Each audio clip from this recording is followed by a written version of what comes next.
Honorable members, when the business of the House suspended, we were at appointment of select committees on the order of business. The chair recognizes the honorable member for Angliston. Thank you, Mr. Speaker.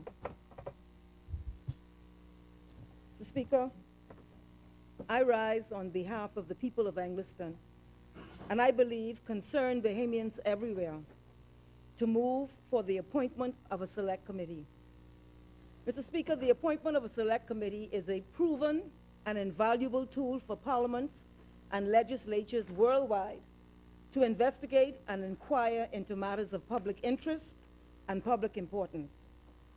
This member was privileged to chair a select committee several years ago, appointed by this Parliament, to look into and inquire into the allegations of sexual misconduct of a teacher in 8 Mile Rock who was accused of sexually abusing several male students at that school. The committee, comprising members from both sides of the political divide, submitted a report to this Parliament, and as a consequence of its findings and recommendations, there was a change in the policies and procedures in the Ministry of Education for the vetting and of teachers, and in particular international teachers. New policies were initiated to protect children in such circumstances and new avenues for reporting sexual misconduct. The teacher, on the other hand, a sexual predator in our public schools, was convicted and is very likely poised to be deported from our country, if not already deported. So it tells you the value of a select committee. Today, Angliston moves for a select committee to examine all matters related to the proposed OBAN project, to review the circumstances with regard to the signing of the heads of agreement, and to review and to inquire into whether the tabling of the agreement dated the 19th of February 2018 constitutes an intentional misleading of the House with power to send for persons and papers, with leave to sit from place to place, and with leave to sit during the recess. This motion, Mr. Speaker, comes in response to the very many concerns, apparent irregularities, the unanswered questions and inconsistencies, the concerns nationally about what has now come to be called the OBAN deal. These concerns are underscored by the peculiar provisions of the heads of agreement, the incentives and concessions, including a commitment to come to this Parliament and change the terms of the Industry Encouragement Act, especially for OBAN, a first since the law's enactment in 1970, almost 50 years ago, and the grant of what amounts to a 99-year lease of hundreds of acres of Crown land, including a right of first refusal for an additional 500 acres for no apparent good reason. Mr. Speaker, this government promised greater transparency, particularly as it relates to heads of agreements and deals struck with foreign direct investors. Indeed, its apparent fervor for these principles can be seen as the Prime Minister travels around the world, articulating his pure commitment to these values. So we'll be interested to see what the government does in this debate. Mr. Speaker, I believe many, if not most of us, agree in this Parliament that the Bahamian people have become wary of deals struck by successive governments which are perceived by our people as putting our people in an inferior position at the bargaining table. Negotiations which are signified by huge concessions to the investor and costly commitments by the government with no appreciable cost-benefit analysis. These concerns are inflamed when, as in this case of the OBAN deal, there are so many red flags being raised. I trust that we in this place know and understand that the Bahamian people are no longer prepared to sit quietly and accept these disproportionate arrangements, and now expect, indeed demand, a more enlightened approach to these arrangements, so important to our economy and the well-being of the Bahamian people. Mr. Speaker, the Bahamian people yearn for new paradigms in our economic model, one which places into the hands of the Bahamian people a larger, more meaningful, indeed a significant share of the economic lifeblood of our country. It is a fundamental component in our quest for national identity and individual self-fulfillment. Much of what we see and know, and which is the source of great frustration to the Bahamian people, is founded upon historic and structural inequities which have been perpetuated over the many years and have plagued our people in our forward development. Some fundamental steps have been taken to reverse or correct these imbalances in our social and economic. For example, in the post-1967 strides in access to education, including tertiary education and access to universal health care, among other things. We saw it, for example, in the enactment of the Movable Property Act, which sought to end the historic land grabs by foreign interests and to provide for a more rational land use policy in our country, and in particular, land use for foreign direct investment. This important intervention, the Movable Property Act, which sought to redress the historical imbalances, was subsequently revised and repealed and replaced by the International Persons Landholding Act 1992, which to a large extent reinstated the prior destructive course of virtual, uncontrolled, and unrestrained land alienation to foreign sources, thereby driving up the cost of land and causing for land ownership for average Bahamians to be practically unattainable, and in addition to the alienation of thousands of acres of land forever out of the hands of the Bahamian people. In the current investment model, I'm wondering if Carmichael could not interrupt. You'll get your opportunity to speak. In the current investment model, do you want Speaker, does a member want me to yield? Want me to yield? No, I want to know. I didn't know I woke up Carmichael. No, I want to know. Let him speak. Let's get to the debate.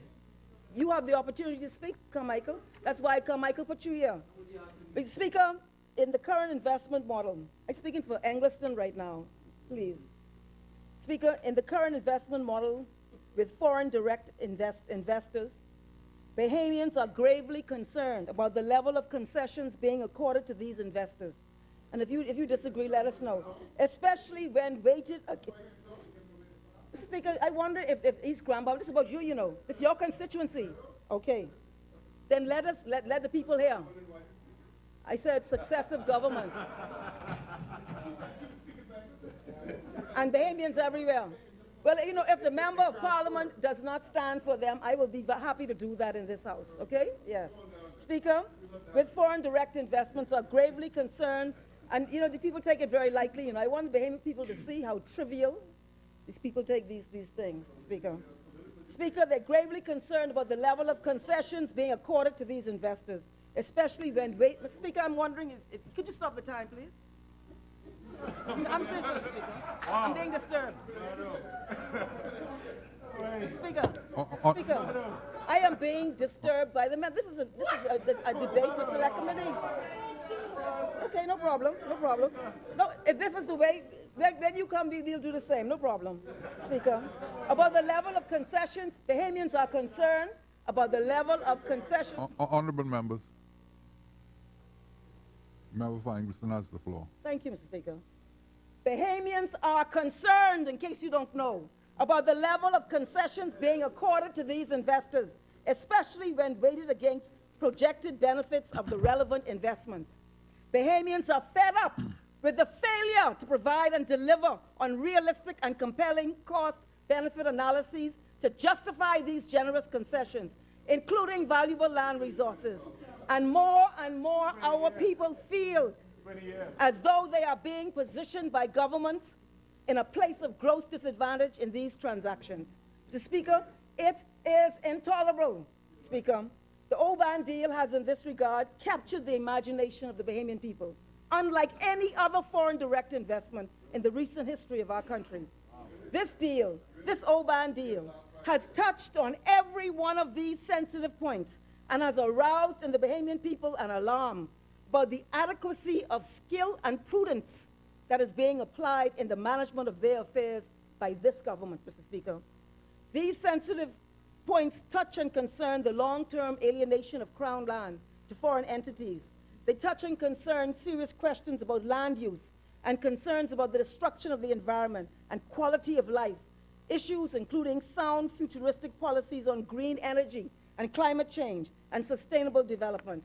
They concern the bona fides of foreign personalities who label themselves as investors, but are often described as coming to the Bahamas with briefcases filled with hot air and very little else, and subsequently creating the unfortunate impression of a gullible government, or, at worst, suggesting the undue influence of officials in critical decision-making. This Oban deal has raised many very serious questions which cannot simply be explained away as, quote, unfortunate missteps, or as having, quote, the heart in the right place, but the head wasn't working too good at the time.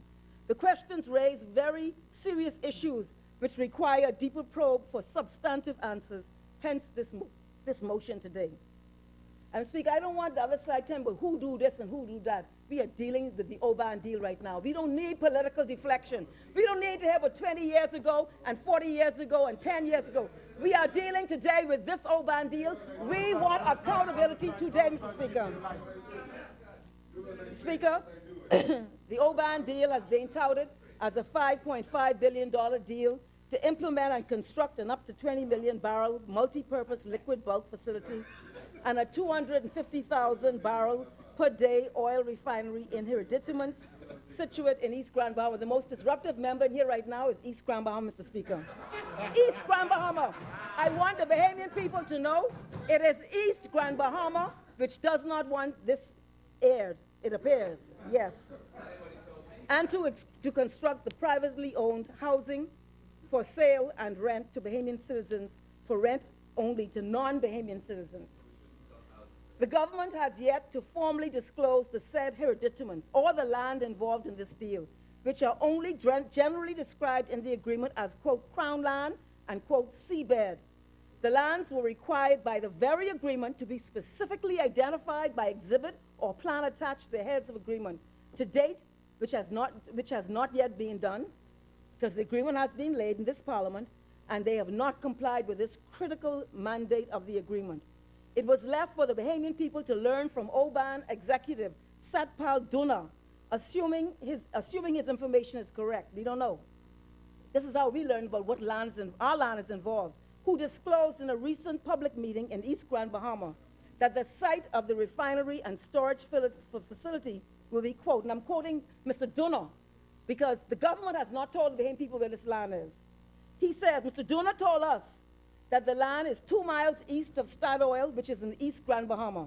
He's reported in the Nassau Guardian as stating that the land, and I'm quoting, is a narrow corridor running from the beach to the main road, and slightly above it, he said the crown land is a nice piece, this is words, is a nice piece of 690 acres of land. The narrow corridor is really just for the pipe corridor to move product in and out. The actual terminal refinery will be at the rear end, away from the seas. This is the first specific description as to the location of the crown land, which is being divested in this deal for a period of up to 90 years, in effect for generations, by crown lease. Assuming this information is correct, and of that we are still not certain, this lack of proper disclosure and failure to be transparent on the part of the government of the Bahamas is a grave dereliction and is inexcusable. This is a source of serious complaint by Bahamians in general and everywhere, but also to the Bahamas National Trust, which has management responsibility for national parks in the Commonwealth of the Bahamas, and them in particular, which opined that they were only able to garner some kind of guidance on the land's general location by going onto Oban's website. And I will explain later why the BNT's, Bahamas National Trust, role is so important in this matter. They didn't know either. No one, we'll be hearing from Mr. Duna. But immediate and serious questions are raised about this Oban deal on scrutiny of its principal players. In light of what has now been uncovered, much to the credit of serious journalism in this country, real questions are raised as to why this government has seen fit to proceed with this transaction when prior administrations refrained from doing so. It cannot be enough for the Prime Minister to say prior administrations performed due diligence, as he has been apt to say, and which only serves to create a red herring. And we can listen to this debate and we can see how much red herrings are thrown out. We're talking about Oban today. Mr. Speaker, the question is why previous administrations never I don't care what videotape you bring of someone, a senator on a location. Why previous administrations never proceeded with, it doesn't matter who it is. The question is this: why previous administrations never proceeded with this investment, including a prior administration in which the now Prime Minister served as the Cabinet Minister for Health. But yet, this People's Time administration has made a determination to not only enter into a heads of agreement, but to provide significant concessions, including the generous allocation of hundreds of acres of Crown land. Mr. Speaker, our first encounter with OBAN in the public domain comes in November of last year, when one Peter Krieger, then described as the managing director of OBAN, participated in an interview with Tribune business editor Neil Hartnell, who, along with Travis Cartwright Carroll of the Nassau Guardian, have done a significant amount of very useful and enlightening research on this matter. In that interview, Mr. Krieger boasts of the benefits of this oil refinery to Grand Bahama. He speaks about the local partnerships they've created, the contracts he claimed to have entered into to purchase private lands in East Grand Bahama for its housing project. He claimed in November of last year to be wrapping up the environmental impact assessment, which he said would be completed in 3 to 4 weeks, which we now know was untrue, as this claim was again repeated in February, 3 to 4 weeks. In November of last year, Mr. Krieger spoke of meeting with government officials, including the member for East Grand Bahama, the Deputy Prime Minister. That's what he said. It is this same Mr. Krieger who was seen on the 19th of February 2018 on national television and on Facebook Live, sitting in the Cabinet Office of the Bahamas next to the Prime Minister, who, which we now know, was signing someone else's name at an event which was represented by this government to be the formal signing of the heads of agreement with OBAN. At or shortly after this event, Mr. Krieger was no longer said to be the managing director, but was now being described as the non-executive chairman of OBAN Energies. But it was only after the antecedents of Mr. Krieger were revealed and his signing of someone else's name was discovered that the event witnessed by the Bahamian people was no longer being described by this government as an official signing, but was now being cast by the Prime Minister as a ceremonial signing of the heads of agreement for a $5.5 billion oil refinery and storage facility in Grand Bahama. As to these antecedents, it was revealed that Mr. Krieger had previously pled guilty to the first-degree felony of organized fraud in the United States of America in 2006. According to a document in the U.S. Securities and Exchange Commission, their website, on November 6, 2006, Peter Krieger pled guilty to the first-degree felony of one count of organized fraud in obtaining property valued at more than $50,000 in violation of the section under the Florida statute. The document said, according to newspaper reports, that on November 6, 2006, the same court entered a judgment in the criminal case against Peter Krieger based on his plea agreement. The court, and I'm quoting from the report, the court sentenced him to 7 years of probation, during which he may not be associated with or be a broker, dealer, or investment advisor, and to joint payment with Sheldon Krieger, his father, of $1.2 million in restitution and fines and payment of $7,373 in costs. The count of the criminal information to which Peter Krieger pled guilty alleged, among other things, that from March 2000 until approximately January 2001, he engaged in a scheme to defraud and obtain money from investors in the KFSI fund or clients of Krieger Financial by false representations or promises. The SEC also brought a civil complaint which alleged that from June 1999 to December 2000, KFSI, the same company, quote, misappropriated more than $3.7 million of investor funds. The matter was settled in 2007. The complaint alleges that Peter Krieger used a company corporate credit card, of which at least 527,446 KFSI fund money was used to pay the balance, for more than $160,000 for personal items such as dental visits, taking his pets to the veterinarian, designer clothing, jewelry, and high-end home entertainment. It was further revealed that an action was brought against Mr. Krieger by BAICO, the Bahamas-based judicial manager associated with the CLECO proceedings in our own country, and that's a topical issue right now as we speak, where it was alleged that BAICO invested $10.25 million with a U.S. fund, Coban Fund, for which Krieger was the director of operations. A lawsuit was filed alleging that $8.7 million was transferred from the fund's account in 23 different transactions to accounts belonging to Krieger and his wife. The claim was dismissed on the basis of being statute barred, and the merits or otherwise of the case were never aired. With these surprising disclosures as to the dubious professional dealings of the face of Oban, Mr. Krieger's role rapidly evolved in plain view of the entire country, from being managing director to non-executive chairman to what he described himself as ambassador, as efforts were underway to distance Mr. Krieger from the heart of the Oban deal.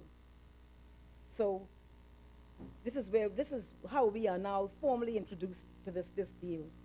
Indeed, the Prime Minister advised this Parliament that effective March 2018, Mr. Krieger resigned from the company. However, though, despite the Prime Minister telling us this, the Oban website displays a document dated March 9, 2018, signed by Mr. Krieger, 8 days after he purportedly resigned from the company, which announced that Oban Energies was created on March 3rd, and then all of these announcements under the hand of the man we were told in this Parliament, in this country, was no longer associated with the company, and he was announcing the new leadership of this company. This shifting leadership in Oban has been described as a virtual corporate musical chairs. To some of us, it appears as if Oban is making it up as it goes along.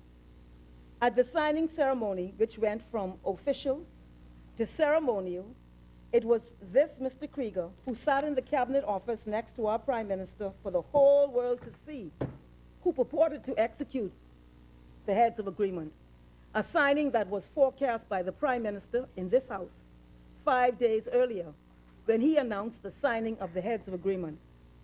When the antecedents of Mr. Krieger were exposed and the close-up shot of a Guardian cameraman disclosed his signing of another man's name on that document, we were then advised by the Prime Minister that this was a mere ceremonial signing. At no time prior to this was this described as a ceremonial signing. And in fact, the Prime Minister informed this Parliament that on that date, the actual heads of agreement would be executed. Again, we are left to wonder if we are witnessing things made up as we go along. In a subsequent communication to Parliament to explain the discrepancies, the Prime Minister then, for the first time, advised members of this honorable House that another person, one Pulduna, the same one who told us where the land was, that he signed the heads of agreement on the 10th of February, 4 days before he announced this in Parliament. So when the Prime Minister told us he was going to sign it, we now learn afterwards it was already signed.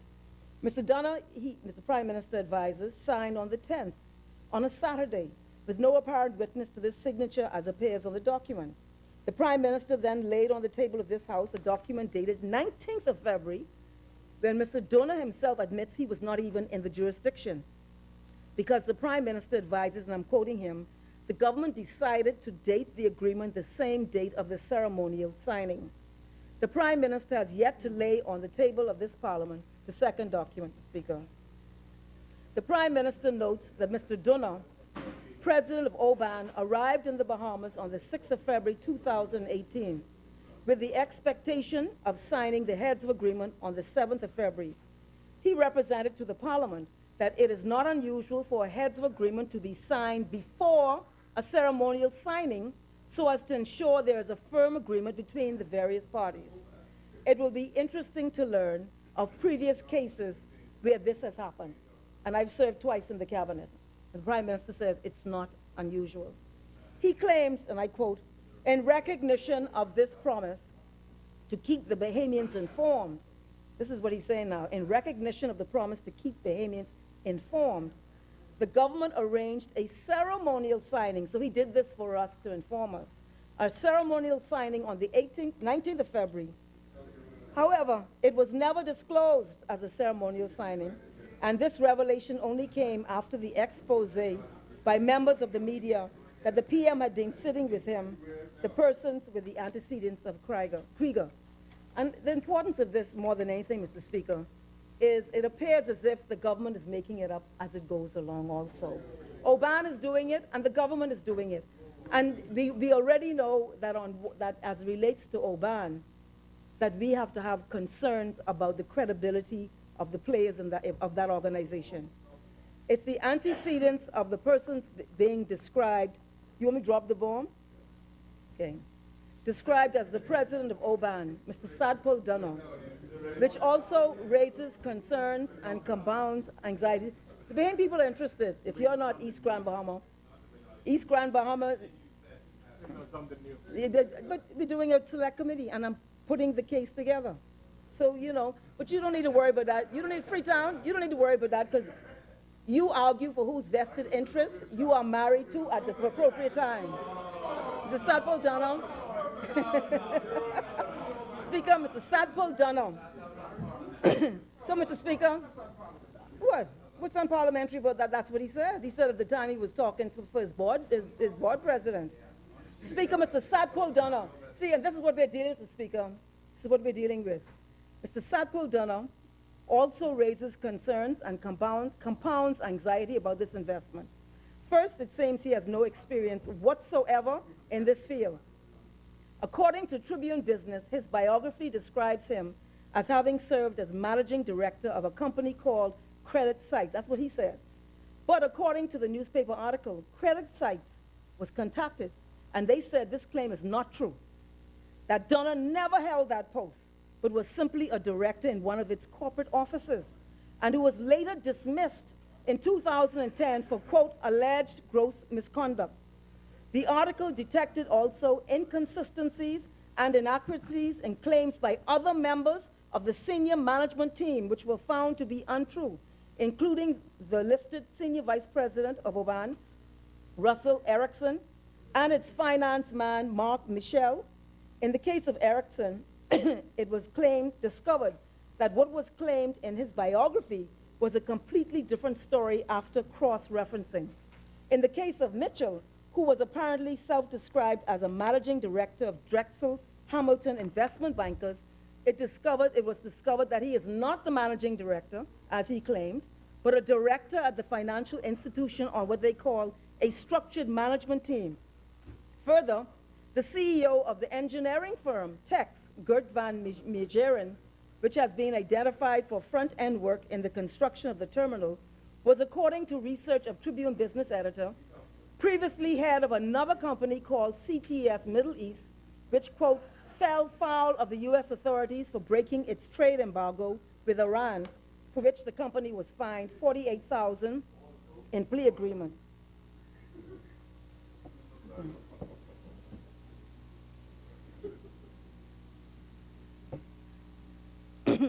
Again, in the case of Mr. Van Meeren, he conceded that an Oban advert, quote, oversold the stature of his company. Know what I'm saying now, Mr. Speaker? You are having now a very deceptive group of people who have come to the table with this government. And this is the point we're making. They say that they don't hear this before, but the Bahamian people want to hear it, Mr. Speaker. They bring a very deceptive group to the table, Mr. Speaker. Speaker, pardon me? Listen, man, you know, Mr. Speaker? Waiting on the punchline. What half an hour? You got to be joking. 1 hour, my brother. 1 hour. So, Mr. Speaker, Mr. Speaker, and so you now have this deceptive group of people with these very dubious backgrounds, criminal backgrounds to a large extent. One or two of them, they've lied on their bios, and this is who we're now. This government is committing hundreds of acres of crown land in this country, and we're going to get to the land. But I want to make the point. See, they're making plain noise. They say the PLP bring them here, and all. And nobody struck a deal. This came to Ingram. And the prime minister sat in that cabinet, and did not go through. But in the People's Time government, this is what we're dealing with, Mr. Speaker. Speaker, then we heard, Mr. Speaker, the website for Oban. So you got these dubious characters in terms of what they claim they are and who they really are. The website for Oban also appears to be a revolving door for claims and assertions, deletions, and amendments. One day information's on the website. The next day the information is taken off the website, Mr. Speaker. In truth, Oban seems to be making it up as they go along, even with the collaboration of our own government, Mr. Speaker, because they're aware of these things. And they will come in here and they will make an argument for the Bahamian people to settle for this, Mr. Speaker. Despite claims by the Prime Minister as to the track record. Yes? Be careful with that road you're going on now, because you're imputing some improper motive without substantiating it. Well, I said it looks like they're making it up as they go along. I thought that's what I'm saying. That's how it appears to me. It appears as being made up as it goes. No, you get one defense, and they come with a new argument, Speaker. You made a statement with respect to the government corroborating. Making it up as they go along. No, the statement with respect to the government corroborating. Yeah, with them, making it up as they go along. But and the government it's improper for you to suggest that there was corroboration. Well, you know, Mr. Speaker, it appears to me that they seem sympathetic to these shifting arguments. In fact, they're advocating these arguments in this Parliament, Mr. Speaker. They seem to be sympathetic to it. Personally, I would have expected a much firmer response from the government with all of these. I'm assuming people made misrepresentations to the government. I don't know. We have to find out. This is why we have the select committee. I would assume that they would have been a lot more firm on these things, but they seem to be coming with the new arguments as they go along. Mr. Speaker, can I get to the body of yes, things? carry on. Speaker. Speaker, despite claims by the Prime Minister as to the track record and experience of Oban in major construction projects, where he advised that an Oban management team, and this is what the Prime Minister told us, has been involved in large energy infrastructure projects around the world. And this is the Prime Minister telling us this, and brings over 30 years of large, complex construction experience. It is not clear whether this is in fact so. What is clearly missing with this company is any prior experience or expertise in oil refineries. The ambassador, Krieger, explained Oban's role as this, and I'm going to quote him. He says, "It's much like being a general contractor, in the sense that if you're building a hotel, you might own the hotel, but you bring in the Ritz-Carlton or the Four Seasons or the Hyatt, and they actually flag and run it. And they have experience and deep bench of personnel to do something. It's very similar in the energy industry." So they're not claiming to have any background in this area at all. They liken it to the hotel, where they build a hotel and then they go out there and find the talent. And this is what Oban has told the Bahamian people through the media. And then he says, "We are currently talking with many major internationally recognized energy firms that we will bring on board, and we'll be making some exciting announcements in the near future here." This is what he told the Tribune business section. Additionally, there appears today to be no readily available funding for this project. Now, unless there's been a breakthrough, I know I've heard some this, that, and the next thing. And we question whether Oban is in fact using the valuable assets provided by the Bahamian people, namely the Crown land, the seabed lease, and a slew of peculiar concessions as the apparent chip to raise funding.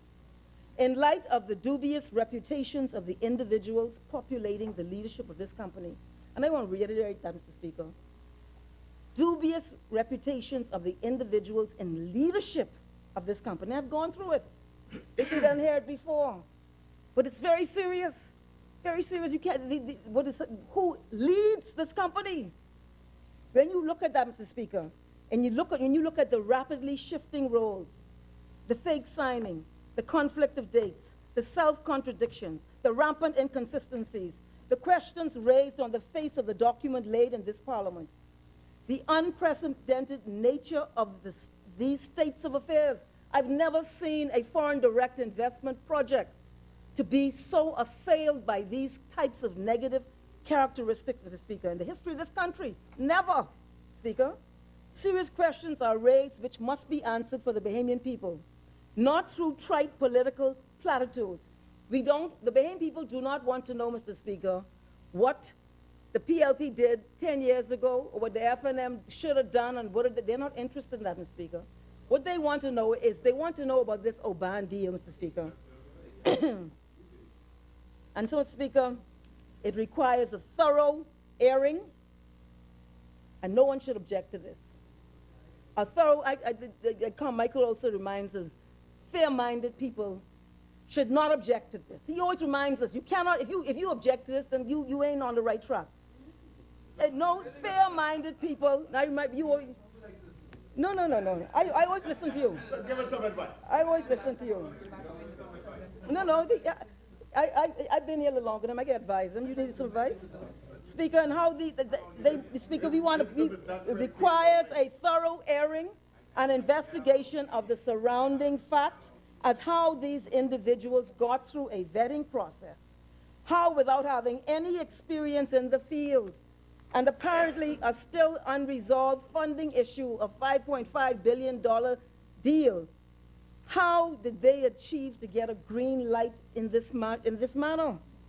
Why were they ultimately deemed suitable to become investors in this country and to qualify for generous grants of Crown land and other valuable concessions, including compelling a government, this is what they put in the agreement, to come promptly to this Parliament to change a long-standing law, especially for Oban?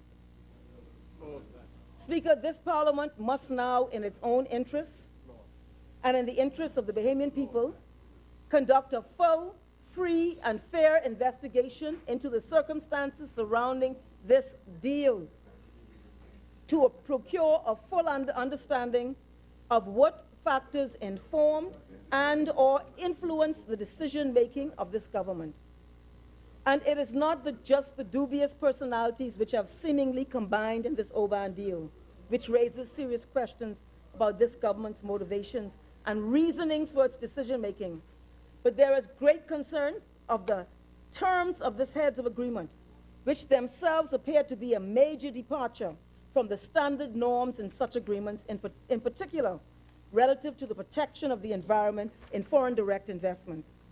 The inquiry arguably begins at the removal of the best commission from the portfolio of the Minister of the Environment without public notice, other than the apparent erroneous gazetting, which effectively and apparently in error stripped the minister of all of his portfolios when the intent was to remove the best commission only from that minister's portfolio. During the settling of the heads of agreement, the best commission fell within the purview of the Prime Minister. The environmental provisions that are of primary concern are set out in Clause 5, which seeks, quote, to box in the government to timelines giving the government 60 days only to review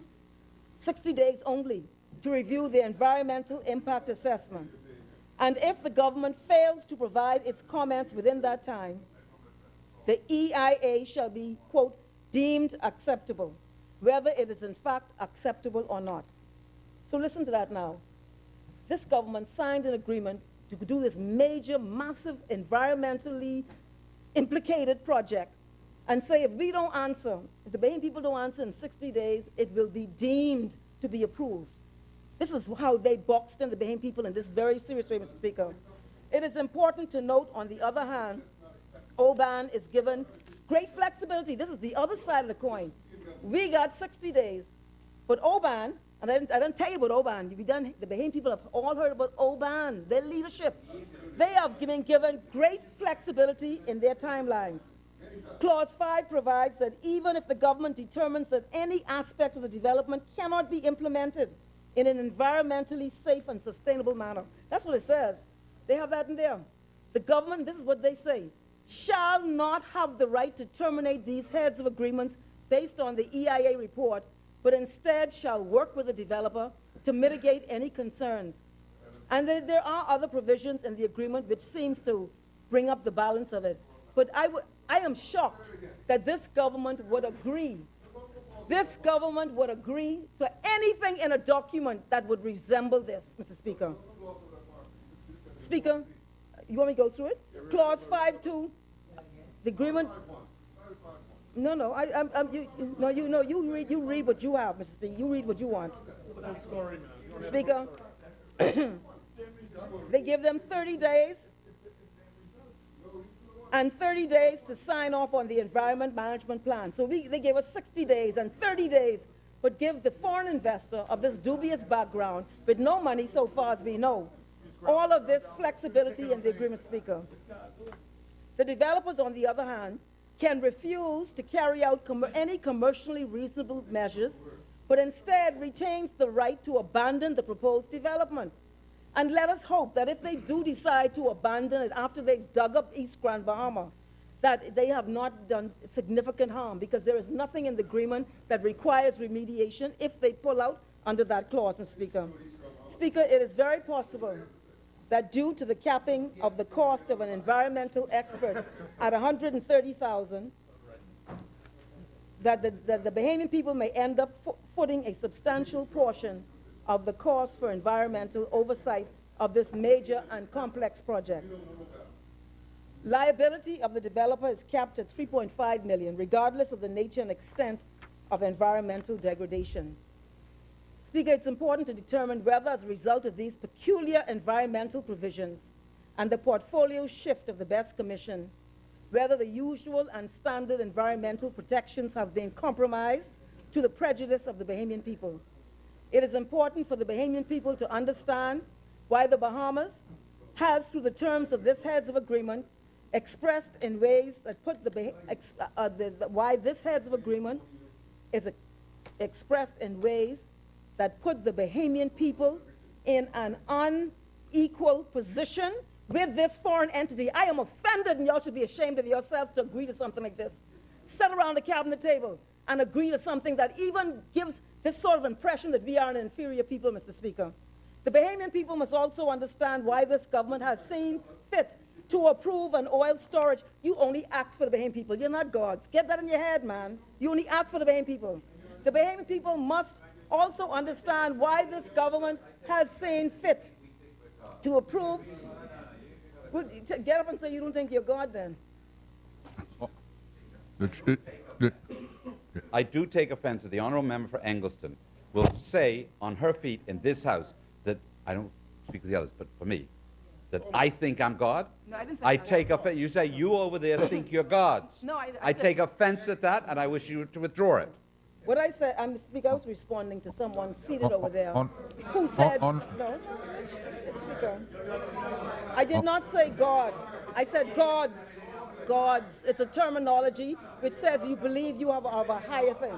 I withdraw it, Mr. Speaker. Seems that I withdraw it. Speaker, I do so in the interest of preserving my time, because, see, I don't want to get distracted. I just want this government to know that they are trustees. They are trustees. You are not subject to no higher law. You are trustees on behalf of the Bahamian people. And in this deal, you have been found wanting in a most disgraceful fashion, Mr. Speaker. Speaker. Speaker, the Bahamian people must also understand why this government has seen fit to approve an oil storage and refinery facility in this particular area of East Grand Bahama, where there are 3 major national park protected areas. The Bahamas National Trust, having surmised where the area is, because they were never told, has expressed great concern about the location and cannot, and this is what they say, the Bahamas National Trust, there are 3 major national parks in this area, cannot envisage any scenario where it could support this project. They note it has been documented that oil refineries, because we're talking about the oil refinery now, poses a high risk of air, aquatic, and soil pollution. The Bahamas National Trust complained it has been kept in the dark. They say the three national parks are the Lucayan, the East Grand Bahama, the National Park, and the North Shore, the Gap National Park. Three ecologically important national parks. The BNT, in a press release, the BNT knows where it is, stated it wishes also to note, no, I know where the land is, but I'm speaking about the National Trust now. They are, no. They said they found out, from the website of Oban, okay? The BNT in a press release stated it wishes also to note that the facility advances the expansion of fossil fuels, one of the acknowledged greatest contributors to climate change. It is primarily environmental safety concerns that has meant that no refineries have been built in the United States since the 1970s, albeit existing refineries have been expanded. The project would be built in an area located near Proceedings, a series of tidal creeks that provide prime flats fishing habitats that support the local communities in East Grand Bahama. I am quoting from the Bahamas National Trust, Mr. Speaker. The trust also made reference to the extensive mangrove forest, the explored blue hole systems on Proceedings Key. The Lucayan National Park protects one of the largest charted underwater cave systems in the world, a unique system of elevated work caves to the last intact mangrove wetland on the southern shore of Grand Bahama. I'm quoting from the Bahamas National Trust, Mr. Speaker, because they are stakeholders. They speak about a magnificently unspoiled beach and the tallest sand dunes on the island. The North Shore, the Gap National Park, the coastal area consists of mangroves, wet and tidal creeks, sand and mud, beach strand and rocky shores, and an extensive area of blue holes and pine woodlands. That's coming from the Bahamas National Trust. Again, as to the environmental concerns, the director of the Bahamas Reef Environmental Educational Foundation brief, Kev Sereno, McKinney Lambert, also expressed concern of what they described the potential impact of an oil refinery on Grand Bahama. McKinney Lambert told the Nassau Guardian, refining oil is a notoriously polluting industry, as has been demonstrated to be the case in many countries around the world. This highly polluting industry is not compatible with our global image of being a clean, green, and pristine tourism destination. We would like the Bahamas to be known as a forward-thinking country that is known for the sun and powered by the sun. The solar power technology is readily available and rapidly decreasing in price per kilowatt hour. And Grand Bahama is becoming increasingly recognized as a tech hub. So this is a great fit. Speaker, I understand what they're doing, but the bottom line is they're talking to Bahamian people, so go full speed ahead. Speaker, given the fact, and this is from brief, it would be irrational and damaging for the country to move forward with this fossil fuel agenda instead of embracing solar power. You can imagine how you embarrassing our Minister of Environment all over the world talking about climate change, and bringing what I call a stinking oil refinery, and talking about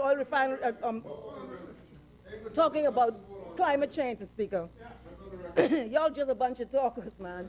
Bunch of talkers.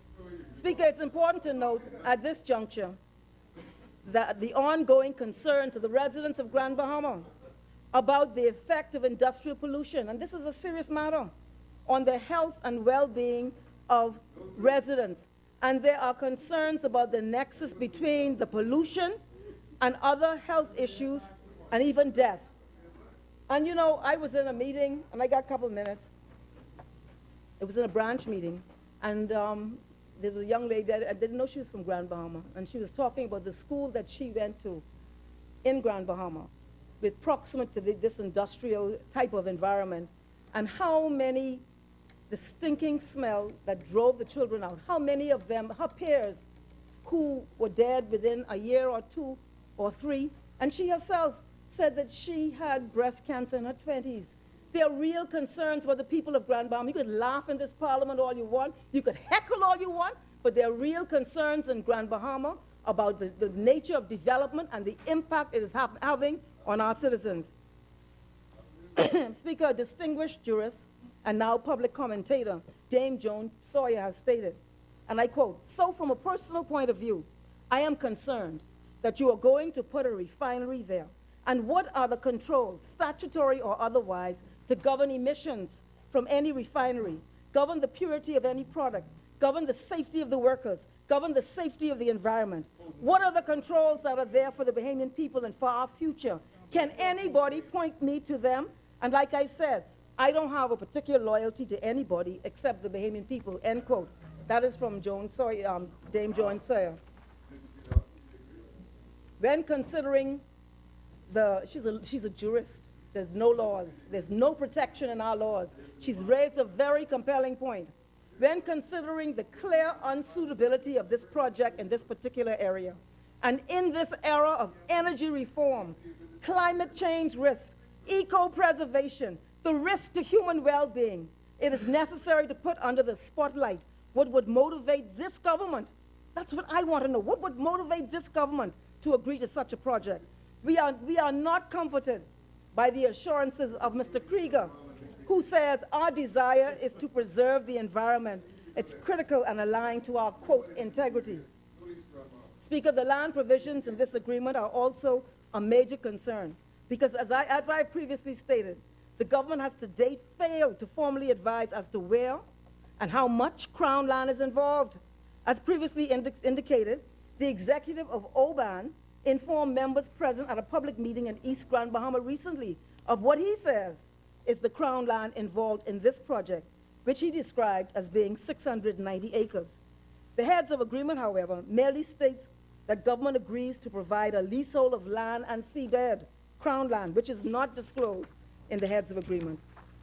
Further, we see by clause 10.2, the oil refinery project also incorporates the housing industry, with permission being given to construct on privately owned land and thereafter offer for sale to Bahamians homes, and the agreement clearly anticipates the involvement of non-Bahamian realtors playing a role in sales.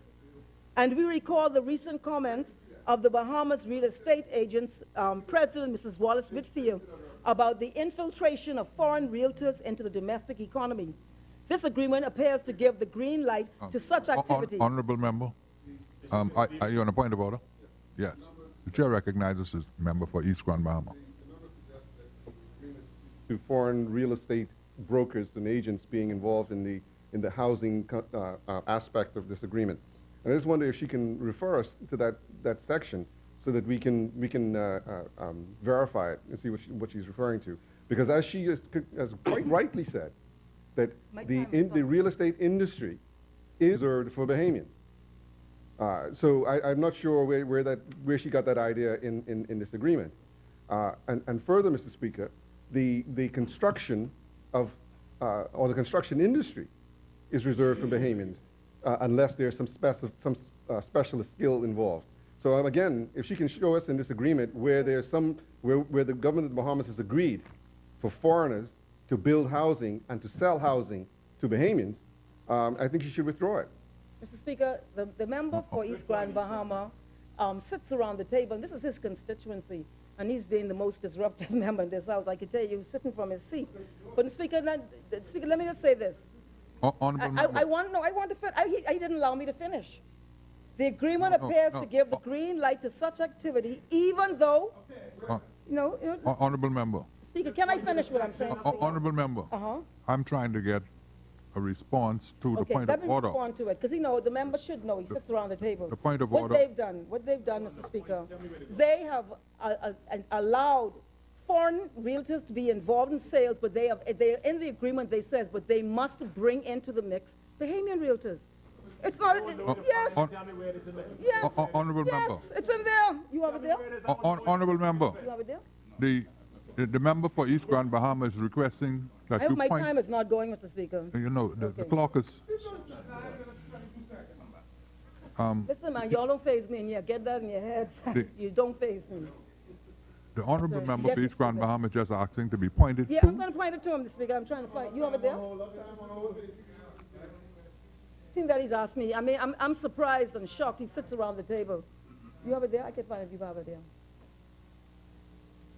You have it? I have it there.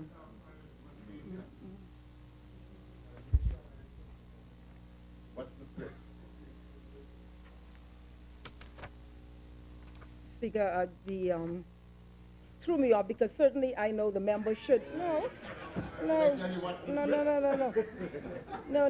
the member is quite aware that it's in here, that it speaks specifically to foreign realtors and that they should be in sight or bring into the involvement of Bahamian realtors. And I'm surprised the member is suggesting that he has not seen that provision.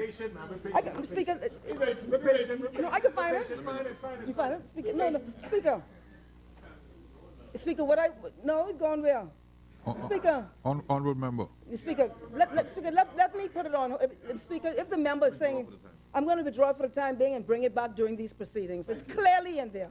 Clearly. And I'm shocked the member for East Grand Bahama is saying it's not in there. I will show it to you. It's clearly there. I went through each clause in this agreement. I'm shocked. You should have done that. You would have stood better if you would have fought for the people of East Grand Bahama, but you didn't. You didn't fight for the people of East Grand Bahama. On a point of order, Making a serious accusation, and it is a breach of my privilege. She's suggesting that I do not fight for the people of East Grand Bahama in this deal or any other deal, and I take offense, and I ask her to withdraw it, Mr. Speaker. Speaker, I'll withdraw. The people of East Grand Bahama will make their decision. Absolutely. I suggest you go and speak to them. And the people of the Bahamas. You're very Speaker. passionate. Go speak to them. And so, Speaker, I will withdraw the issue on the realtor until I find it. Speaker, we also want to know, and we have not been told. Listen, I'm a Bahamian. I can speak with any rock or key in this country. Are you okay? Are you okay? You can't be okay. You cannot be okay. Honorable members. Cannot be okay. Honorable members. Speaker. Please direct your comments to the chair. Speaker, would you ask the member, because he's not allowed what he's doing, he's disrupting. The member for East Grand Bahama from his seat is deliberately disrupting, Speaker, and I am asking you to ask him to me. Yes. Yes. Honorable member. People of East Grand Bahama will decide. The member for Angleston has the floor. Mr. Speaker, I wouldn't want anyone in this House to suggest that there is a part of this country that I love that I am not able to speak to or speak about or go to. We're not in some exclusive club, and your Speaker, we are Bahamians, Speaker. Speaker, we also want to know, and we have not been told, not even by Mr. Dunner, it seems, where is this privately owned land for this housing development? And this is what's piquing my interest. And who are the owners of this land? This agreement further anticipates acquisition of what are described as neighboring properties, defined as crown land, approximately 500 acres. See, the agreement ain't just the land. They got a right of first refusal for another 500 acres in this agreement, Speaker. And the agreement anticipates that the government will be proceeding on an expedited basis. This is the language used. They use all this slavish language to the Bahamas government. And they give these people, this Oban people, all these great, more lenient provisions in this agreement and put the Bahamas government and the Bahamian people in a straitjacket. I'm shocked that this government would sit around a cabinet table and agree to language, even in principle, to ever agree to language which suggests that any investor could come into this country and tell the Bahamian people that we are in some inferior position, Mr. Speaker. Speaker, this 500 acres, the government says that they will permit licenses and consents necessary to construct improvements on such neighboring properties. This is the 500 acres that they've agreed to in this as a right of first refusal. Why is this government agreeing to a right of first refusal to Oban of an additional 500 acres of land, crown land, for no discernible reason that I can see? What is the rationale of the Bahamas government? What could be the ancillary or related developments anticipated on this crown land? Is this government's idea of rational land use development for generations of Bahamians yet unborn this? Is this what is their idea of rational land use in our country? And there were some over there who would have agreed with that, but you know, the air is different over there, Speaker. Has the government entered into a crown lease with a developer as anticipated in Clause 13A, 45 days after the execution? We don't know. We don't know if they've signed anything. We don't know if monies have passed hands. We need to know what the facts are, and they should not be coming from a foreign direct investor, and in particular those with the credibility issues that this particular group has. The heads of agreement claims that the development will be, quote, in the substantial economic interests of the people of the Commonwealth of the Bahamas. But this substantial interest has yet to be disclosed. They go in East Graham talking about jobs, jobs. What is the substantial, hear that word? Substantial economic interest of the Bahamian people.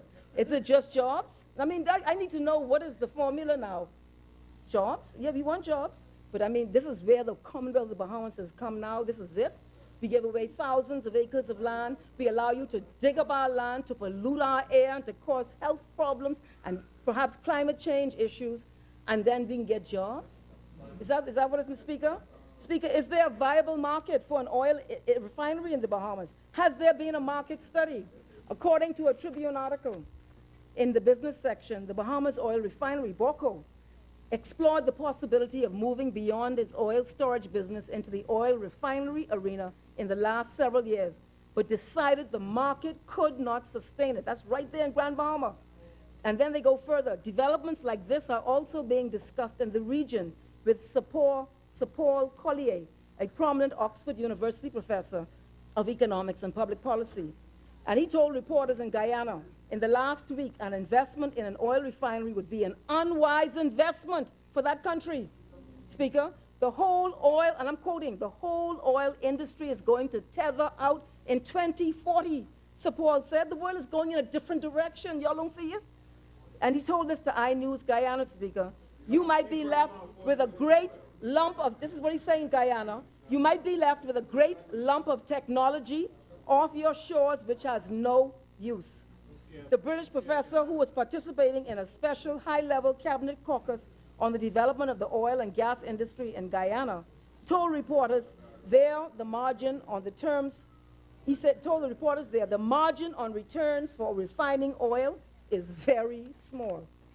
The Oban Energies project should be completed, and this is the reporter saying this, Hartnell, by 2030. This is now, you got this analysis, nobody's going into no refineries. America ain't building none, okay? And the market's going to peter out. Borco say we ain't gonna do it. This particular project will be completed by 2030, according to the heads of agreements signed with the government. 250 people are predicted, according to what they say, to be directly employed upon completion. By year 4, the project should encompass a 250,000 barrel per day oil refinery, a component estimated to cost up to $4 billion.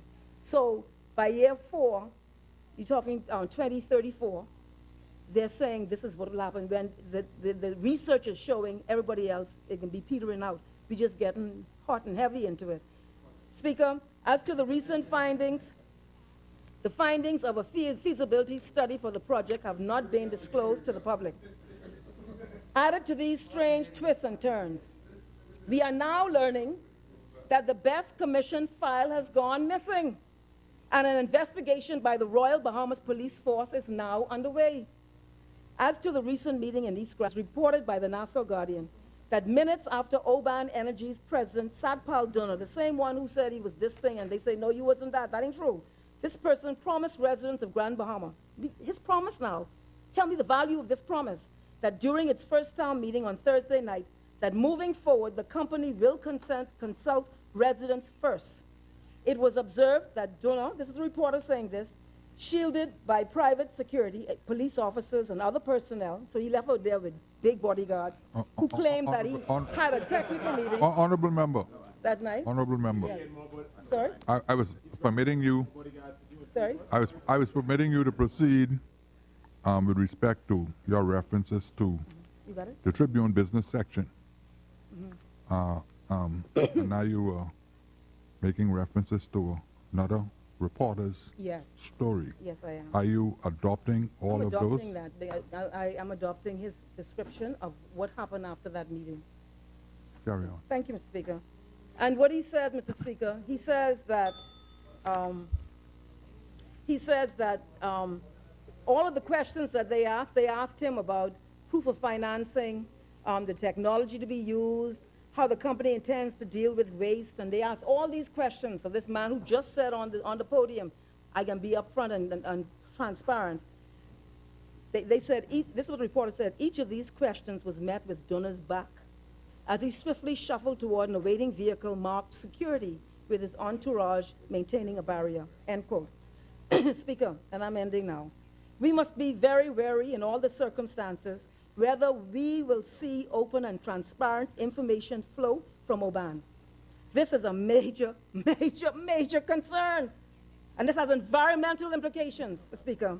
The question we ask is, what is the compelling rationale which led this government to enter into legal arrangements with Oban, with all of the character-related issues associated with its principles, the dubious career backgrounds, the absence of evidence of discernible funding, the lack of experience and expertise in the field of oil refineries, the absence of an economic impact assessment, at least none which has been disclosed? Was there a violation of our sovereign law by the government of the Bahamas, as the member for South Beach told the Bahamian people? Did the government break the law in this transaction? Why are such significant parcels of Crown land on offer? Who owns the relevant private lands? Are there any relationships which might be inducing this project, political or personal or otherwise? When there is no other discernible rationale underpinning the decision-making, questions must be asked. Why make irrational land use decisions in the heart of national parks? Why does the heads of agreement stipulate incongruous relationships between a sovereign state, the great people of the Bahamas, and a proposed foreign investor? Was the now infamous signing exercise yet another fraudulent act? Where is the ceremonial document? Had the media not picked up on the fake signing, would this today have been a ceremonial signing? Had there not been a vigilant media? Who or what is Oban really? Is there more to this than meets the eye? Because the fact defies sound logic. I'm just finishing my last sentence. That is why, Mr. Speaker, Mr. Speaker, I can read it to him. I'm surprised he's scrambled. He really should not have gotten up. That is why this House must agree to a select committee. We must be seen to be upholding our solemn oath and meeting our sacred responsibility to the people we serve and our obligation to protect the patrimony of our people. Our people expect of us, people of East Grand Bahama, the people of West Grand Bahama, the people of Eleuthera and Exuma and Andros and Engliston, everywhere. Our people expect of us, and we are duty-bound, Mr. Speaker, to do all things that are right in their interests for this generation and for generations yet unborn. I so move, Mr. Speaker. Speaker, I have it here. This is it's from the heads of agreement that was laid in this Parliament. You asked me a question. Okay. It's 10.3.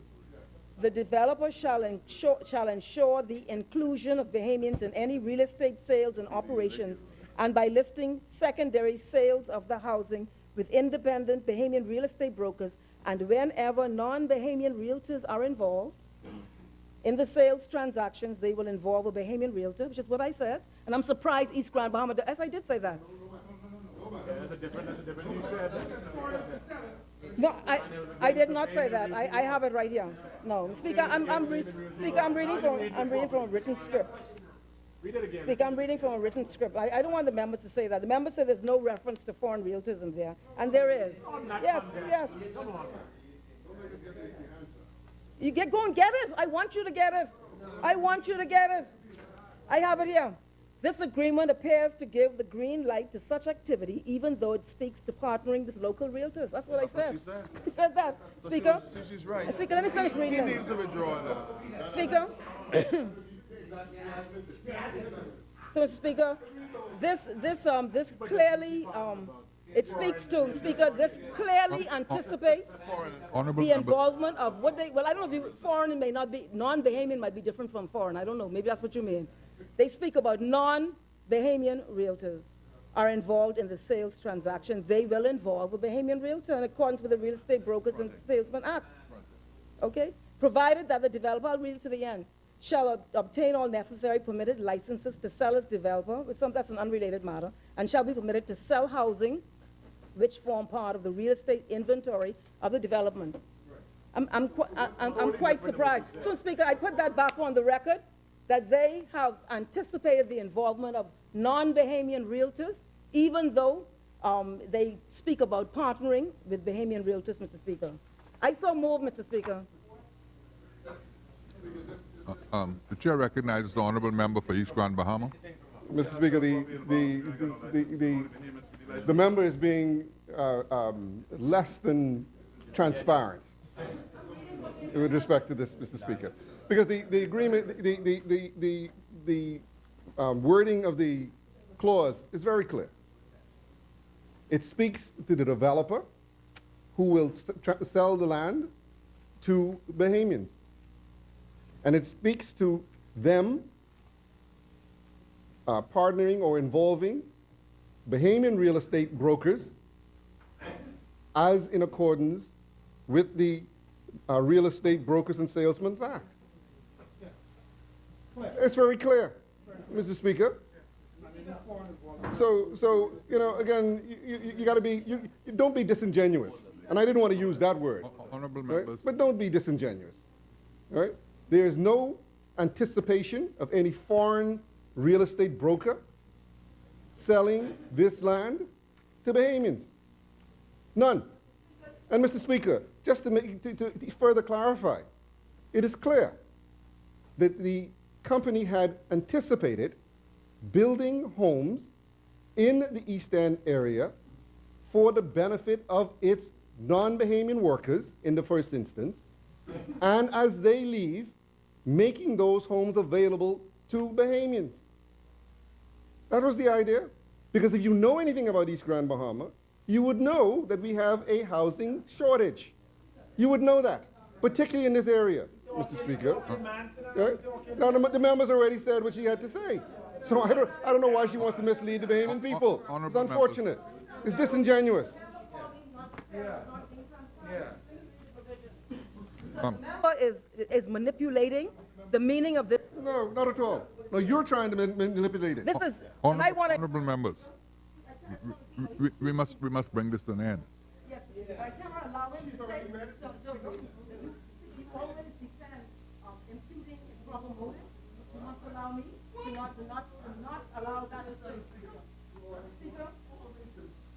Speaker, the developer, and this is 10 things, and I think that the English should get confused. The developer shall ensure the inclusion of Bahamians in any real estate sales and operations, and by listing secondary sales of the housing with independent Bahamian real estate brokers. And whenever non-Bahamian realtors, not the investor, whenever I'm reading from the document, Speaker, whenever non-Bahamian realtors are involved in the sales transaction, they, the non-Bahamians, will involve, yes, whenever. Yes, that's going to happen.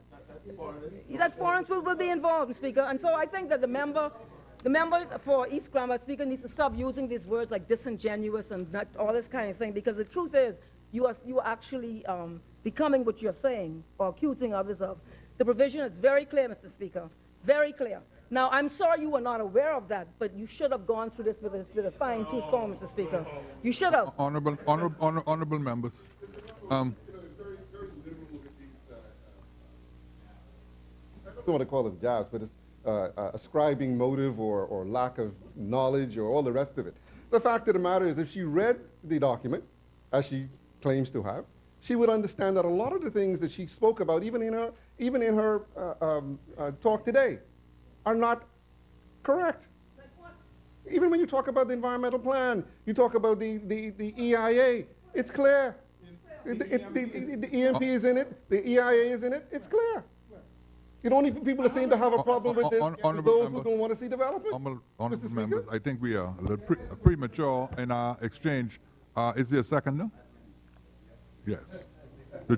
The chair recognizes the honorable member for Exumas and Rugged Island. Thank you very much. Thank you, Mr. Speaker.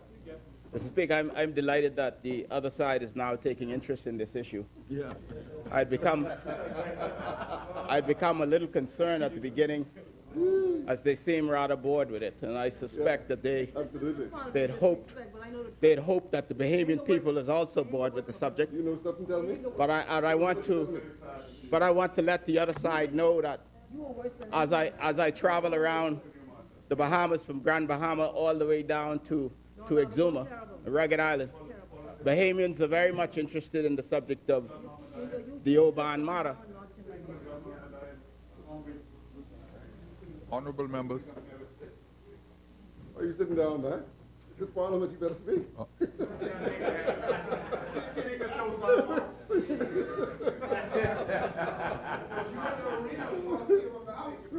Mr. Speaker, there's an issue about accountability and transparency, and this is why the Bahamian people are interested in it.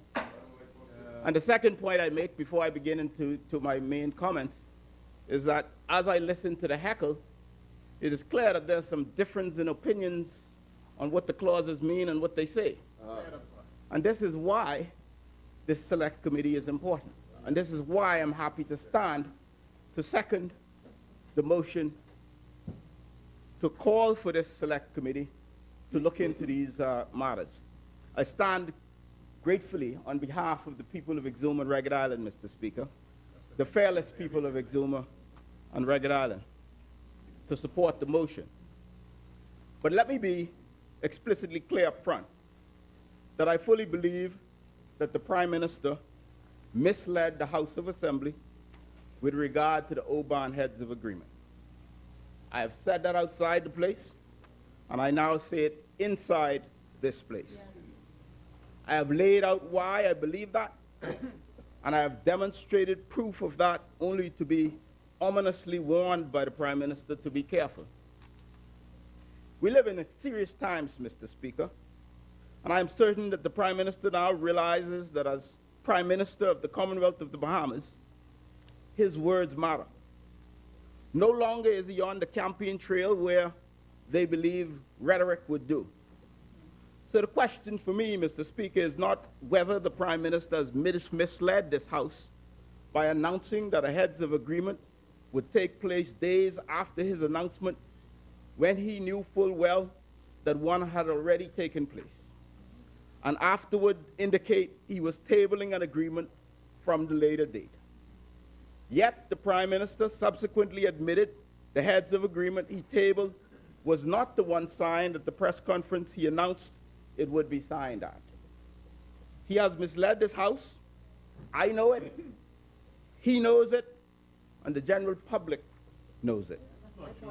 The questions, among many others to be answered, are why would he mislead this House? And to what extent was this House misled? And then, what action should be taken for such blatant offense under our Westminster system?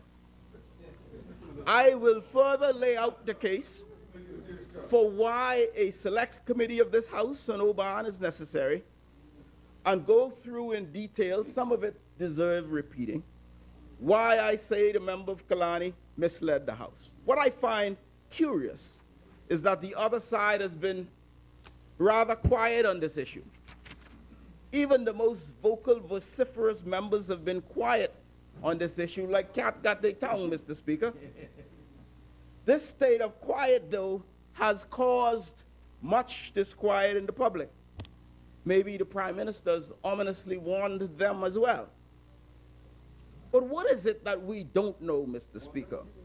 What is it that we don't know?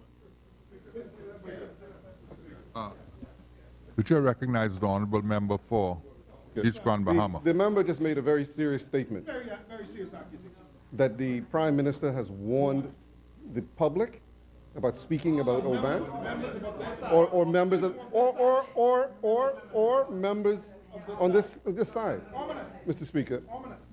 And unless he has some facts to prove such, he has to withdraw it. He has to. Honorable member for Speaker. Exumas. Mr. Speaker, my question was, Mr. Speaker, my question was, and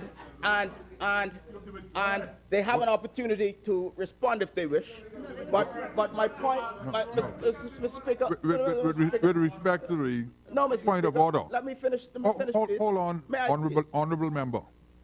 The chair wants you to I'm address addressing it. I'm addressing it, Mr. The point of order. Mr. Speaker, I'm addressing it. I haven't said anything yet. I haven't said anything yet, so Mr. Speaker, No. you don't know whether I'm addressing it or not. I am satisfied that what you started to say was on a different course than addressing. Well, Mr. Speaker, allow me to finish, and I believe you will be satisfied. My first commentary was that the Prime Minister ominously warned me to be careful. And because there's been so much quiet, I question whether he has also warned members on the other side. It's a question. Now, they can answer it if they wish, but it's a question. What is it, Mr. Speaker?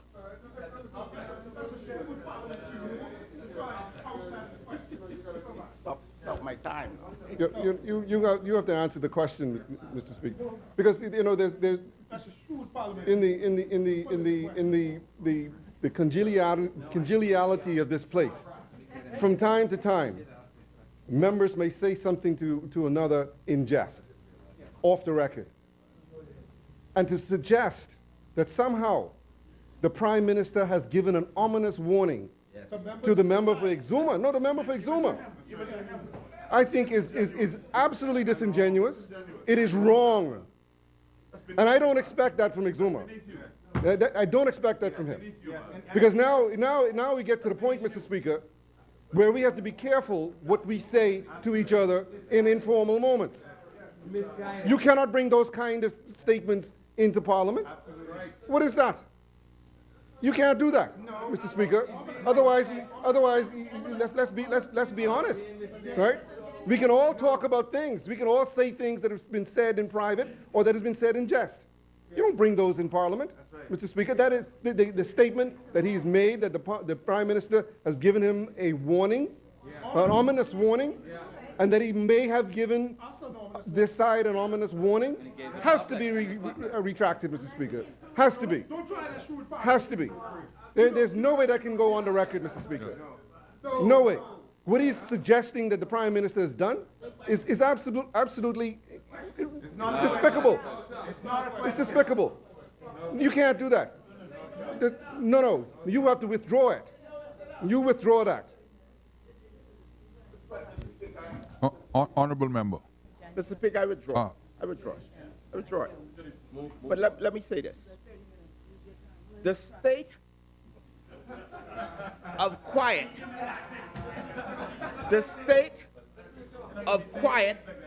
on this issue has created a sense of disquiet in the public. Right. Now, what is it that we don't know, Mr. Speaker? I have a simple rule in business that if ever there's something that don't make sense, there's something that we don't know. I suspect there are things we don't know about this project. A project that won't be completed until 2030, gives no tax revenues, creates only a few jobs in 12 years, potentially poses a risk to national parks and wildlife sanctuaries, to the point where the Bahamas National Trust says no way. There's no EIA, no funding, evidence. Now the file went missing from a commission under the direct purview of the Office of the Prime Minister. Now a matter for the police investigation. Several weeks now, no arrest, no charge, no report. Peter Krieger is no longer involved, and the K Family Trust is now the new owner, according to the Prime Minister. But who are the beneficial owners of K Family Trust? Don't the Bahamian people have a right to know? That's why we're posing this select committee today. The Bahamian people have a right to know. After all, these are our business partners who we've given 690 acres of crown land to, and we got no equity. This is what we're talking about. Honorable member. Any land to anybody. And he knows better. He knows better. You know, at the best he can say. At the best he can say. No, I'm still explaining. The best he can say is that the government of the Bahamas has agreed to lease. Agreed to lease. Yes. But he cannot say the Bahamas has given any land to anybody. That's disingenuous. Again, intentionally misleading this House. He's intentionally misleading this. He must correct it. Honorable member for Exuma. Yes. The government has agreed to lease 690 acres of crown land, and we got no equity. Mr. Speaker, you know there's a saying in the general public about throwing a rock, and then if you hit someone, you know, I don't want to. Mr. Speaker, I'm concerned that my time is being intentionally dwindled away by the heckling of the member of East Grand Bahama, and notably, Mr. Speaker, you've given him incredible latitude today. And I hope, honorable member. Honorable member. I withdraw, Mr. Speaker. Withdraw that statement, please. I withdraw, and I move on. And Let's listen to Exuma. Let's listen to Exuma. Mr. Speaker, the member for East Grand Bahama is vociferous today, notwithstanding that he has been rather quiet on the issue. So on the question of good governance and accountability, Mr. Speaker, after having sat in the House for a year now and having been forced to listen after member talk about what the PLP has done, it boggles my mind, Mr. Speaker, in many ways, that the government cannot get the story on Oban straight. For people who love to call other people corrupt in this country, you would think that all the so-called facts would line up and there could be one traceable line from event to event. However, this is not the case. Mr. Speaker, the line should be linear, but it zigzags and it twists and it curves and it often disappears only to reappear somewhere where there was no line before. From the Prime Minister to the Deputy Prime Minister to the Minister of the Environment to the Attorney General to the Press Secretary to the Best Commission to Oban itself, no one can seem to give us one consistent linear story, a straight story on this issue. Thanks to this government, we have more questions than answers, and this is why we need this select committee. The Bahamian people in this House of Assembly have been routinely given different versions of this story, and now we have a right to know the truth, the whole truth, and nothing but the truth, Mr. Speaker.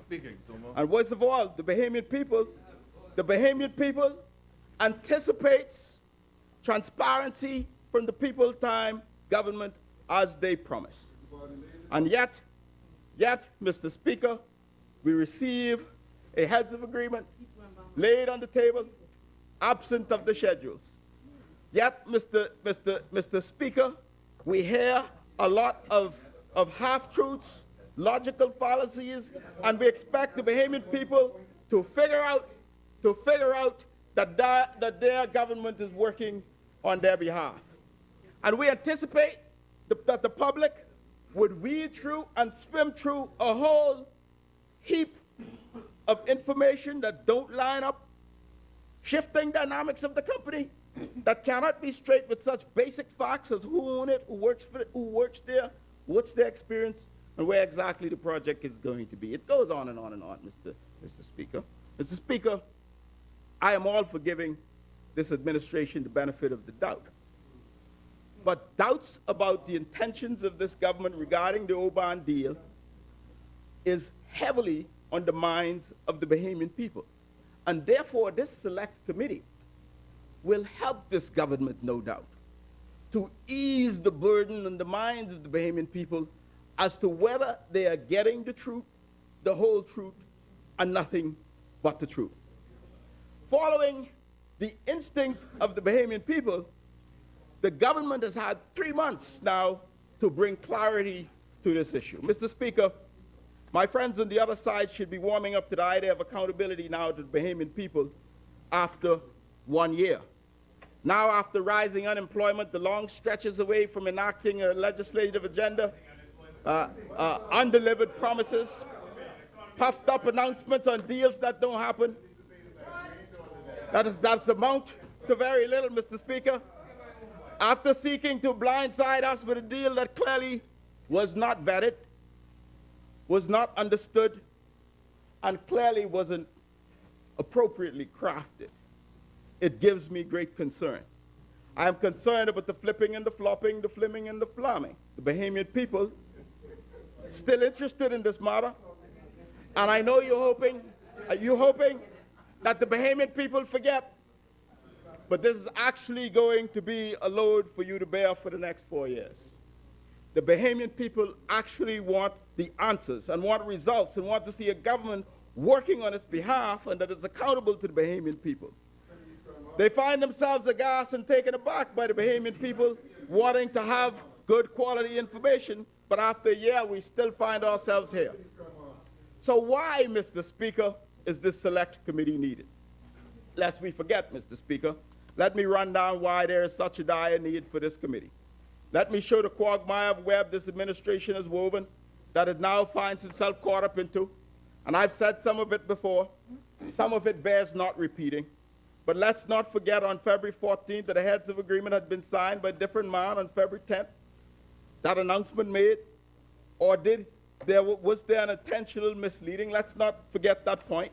But I will skip that because we've extensively dealt with it. But let's dig a little deeper, Mr. Speaker.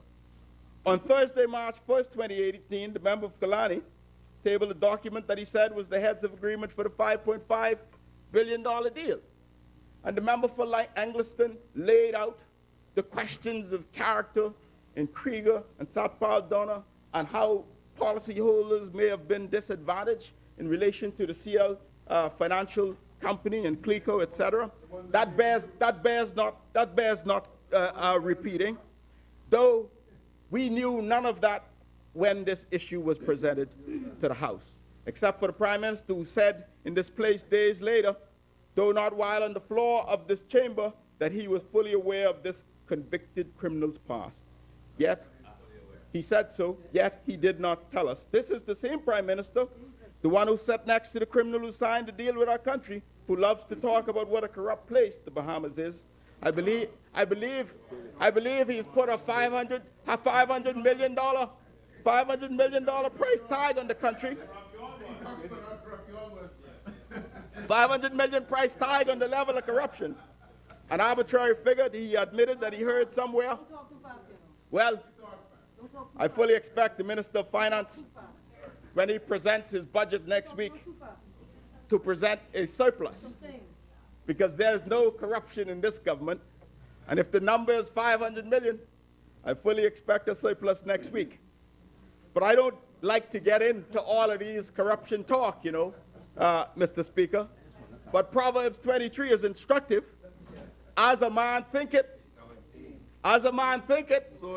so is he. So let's think clean and forward-looking and progressive thoughts.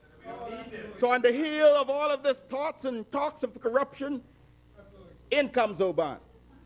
Enters Mr. Peter Krieger, who has since admitted to his criminal past and apparently resigned from Oban according to the Prime Minister, even though he's still making the annual filing and he's still the point man, he's still the point of contact, but we have no way of knowing this for sure unless this matter goes before this select committee. After that, Mr. Speaker, the filings are very clear on this issue. The filings are very clear. And I'm glad there's disagreement because it shows that the other side recognized the need to clear up this matter and therefore will vote in favor of the select committee. The media, of course, revealed all manner of things, some mentioned by the member from Angliston. They mentioned that they had funding, they were going to present it in a few days. It's now been in excess of 100 days, 104 days to be exact, and counting, Mr. Speaker. No one has produced an environmental impact assessment. No one has demonstrated proof of funding, Mr. Speaker. And the reality of it is we simply do not have any demonstration of performance, even though this project has apparently been in the pipeline since 2009. This is why we need the select committee, Mr. Speaker, because we need to have the facts on this matter. No one, Mr. Speaker, has so far provided to the public a business plan for this company that claims it will grow the country's GDP by 10% per annum, while only adding 250 jobs to the economy over 12 years. No one has yet to explain where these 690 acres from, where they are, except in the explanation proffered by Mr. Donner. Mr. Donner went to East Grand Bahama, and he reportedly had a town meeting to bring some transparency to the issue. Regrettably, the member for East Grand Bahama was presumably out of town, and therefore we only have Mr. Donner's word to go on. Honorable member, Chair recognizes the honorable member for East Grand Bahama. Thank you, Mr. Speaker. I just want to clarify, because the member seems to want to impute a motive.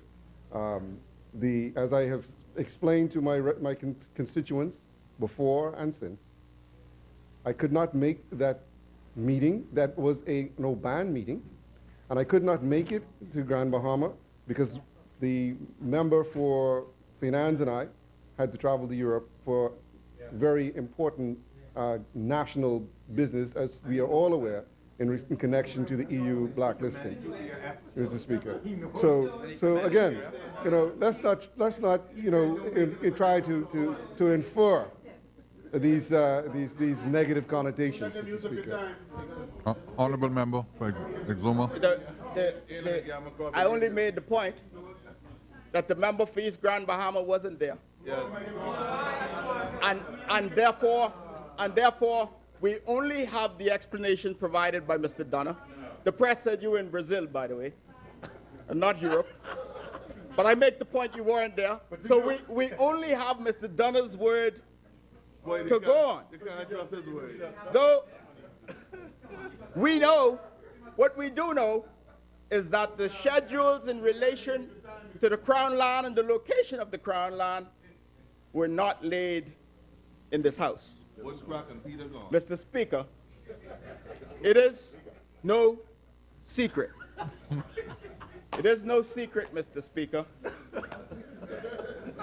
that a government, an executive, an administration, without civil and representative oversight, is a threat to democracy. Peter, you're lucky you missed that. And is an insult to the democratic concept of checks and balances for an executive not to have to explain its actions to the legislative branch. Brent saving boy. And yes, Mr. Speaker, yes, we have questions. We have many questions.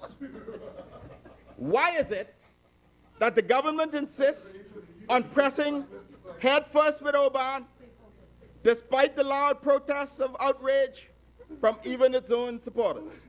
Why does the People Time government ignore the protests of the people they claim to represent? Is there anyone on the other side in this place or in the other place who stand to personally benefit directly or indirectly from Oban? These are questions. And this is why we need the select committee. Honorable member.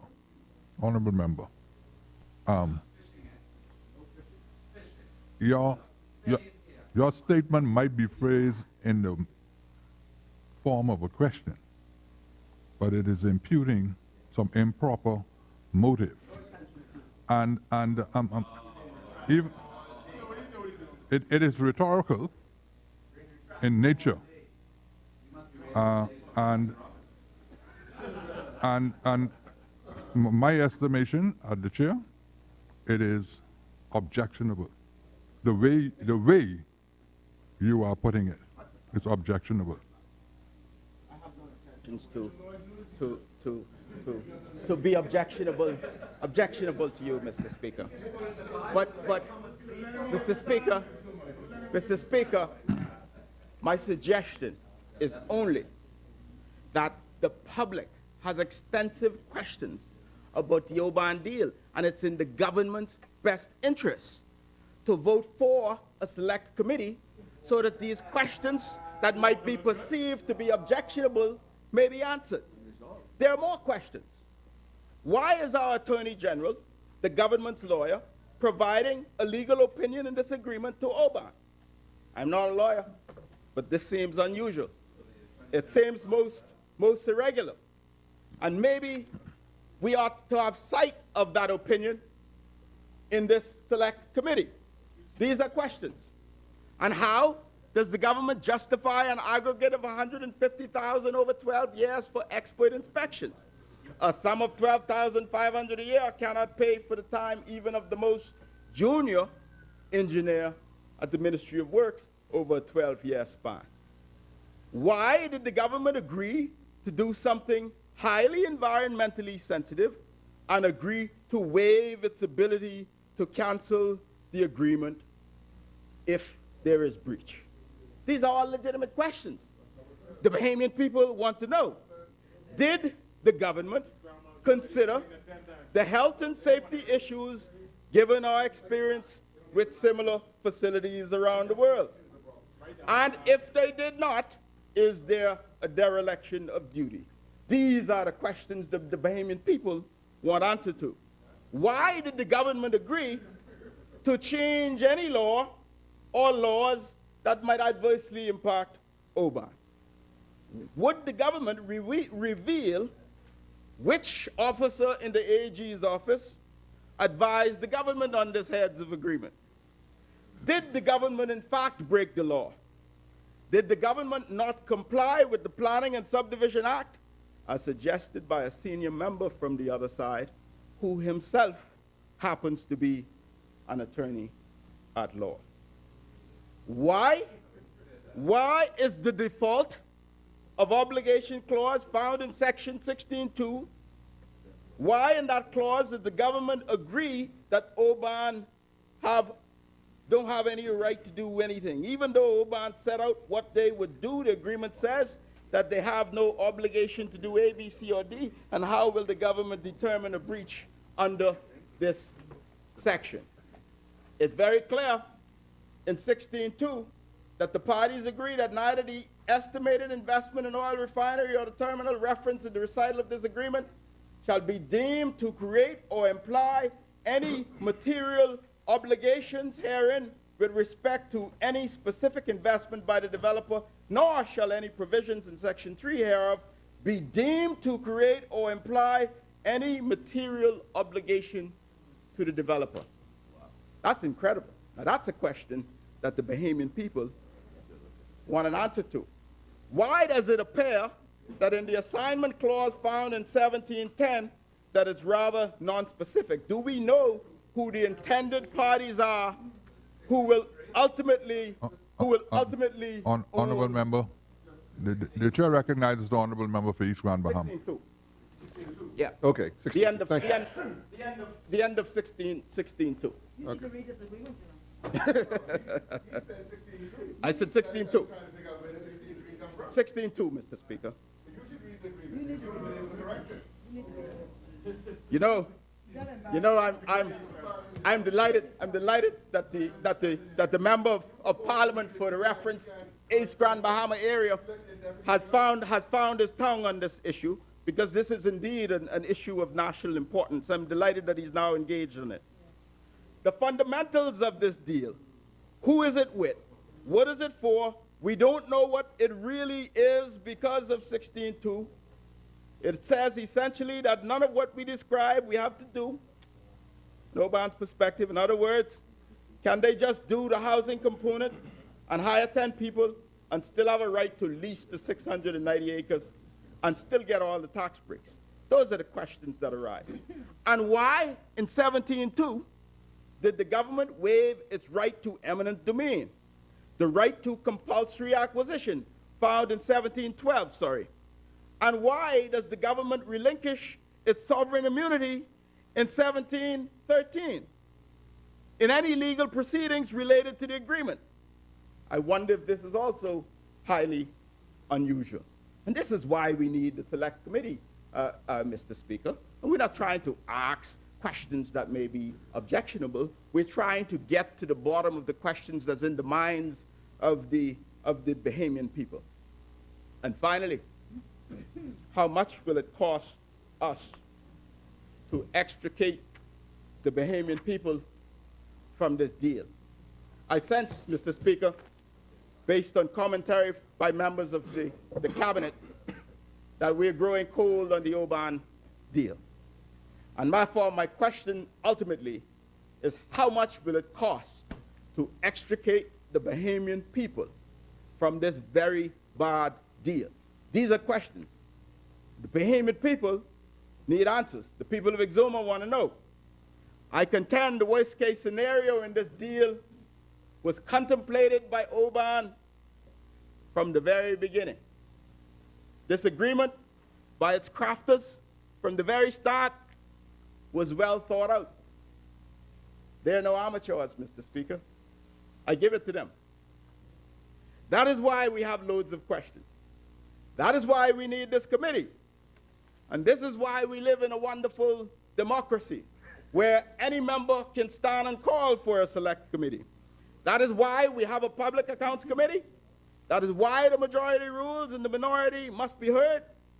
That is why any member has this power to second a motion like this, because we live in a great democracy with checks and balances. That is why the word of the Prime Minister that his own executives will investigate the matter isn't sufficient. This is why there must be checks and balances to keep our wonderful democracy. The investigation, therefore, cannot be self-governed. It cannot be self-regulated, and therefore, this committee is essential. The word of the other side is just not enough. Not when it has thus far been misleading, as I pointed out earlier, and insufficient to make reasonable conclusions. And when the word of the executive can no longer be taken at face value, this Parliament has an obligation to act. This is how our sacred democracy works. Mr. Speaker, only the most cynical of governments will claim to be transparent in philosophy, but do not demonstrate it in practicality. Only a government that was never for the people will scream that it has nothing to hide, and when time for the investigative committee to commence, they protest loudly. Why don't thou protest so loudly? We will see how committed this government is to transparency. We will see how committed this government is to accountability by how it responds to this call for a committee. We will see how committed this government is to the Freedom of Information Act by how the members on the other side respond to the call for this committee. In any event, Mr. Speaker, if the Select Committee is not established to secure full transparency for the Bahamian people, I've previously committed that I will ask the Public Accounts Committee, for which I am a part of, to probe this matter, and I reiterate that commitment today. And, Mr. Speaker, if this Parliament, the now vociferous members on the other side, does not support this call on behalf of the Bahamian people for transparency and accountability, I am reliably advised by the best QCs in the Bahamas that there's an avenue for judicial review. And I trust that it will not come to that, because this is the People Times government who has committed to act in the best interest, of the Bahamian people. Mr. Speaker, I unreservedly second this motion for a select committee to investigate the Oban Energy's scandal as it's now become known. The Bahamian people deserve to hear the truth, the whole truth, and nothing but the truth.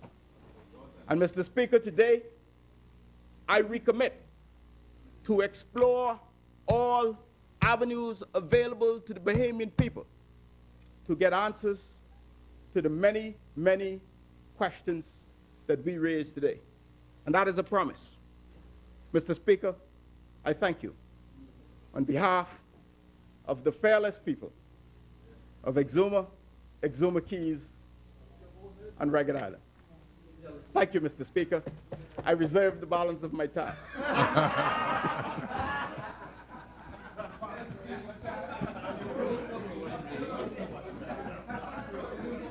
Thank you, honorable member. Honorable members, it has been moved and seconded for the appointment of a select committee to examine all matters related to the proposed Oban project, to review the circumstances with regard to the signing of the heads of agreement, and to review and inquire into whether the tabling of the agreement dated the 19th of February 2018 constitutes an intentional misleading of the House, with powers to send for persons and papers, with leave to sit from place to place, and with leave to sit during the recess. As many as are in favor will remain seated. Those who oppose will stand. As many? The chair recognizes the honorable member for Yamacraw.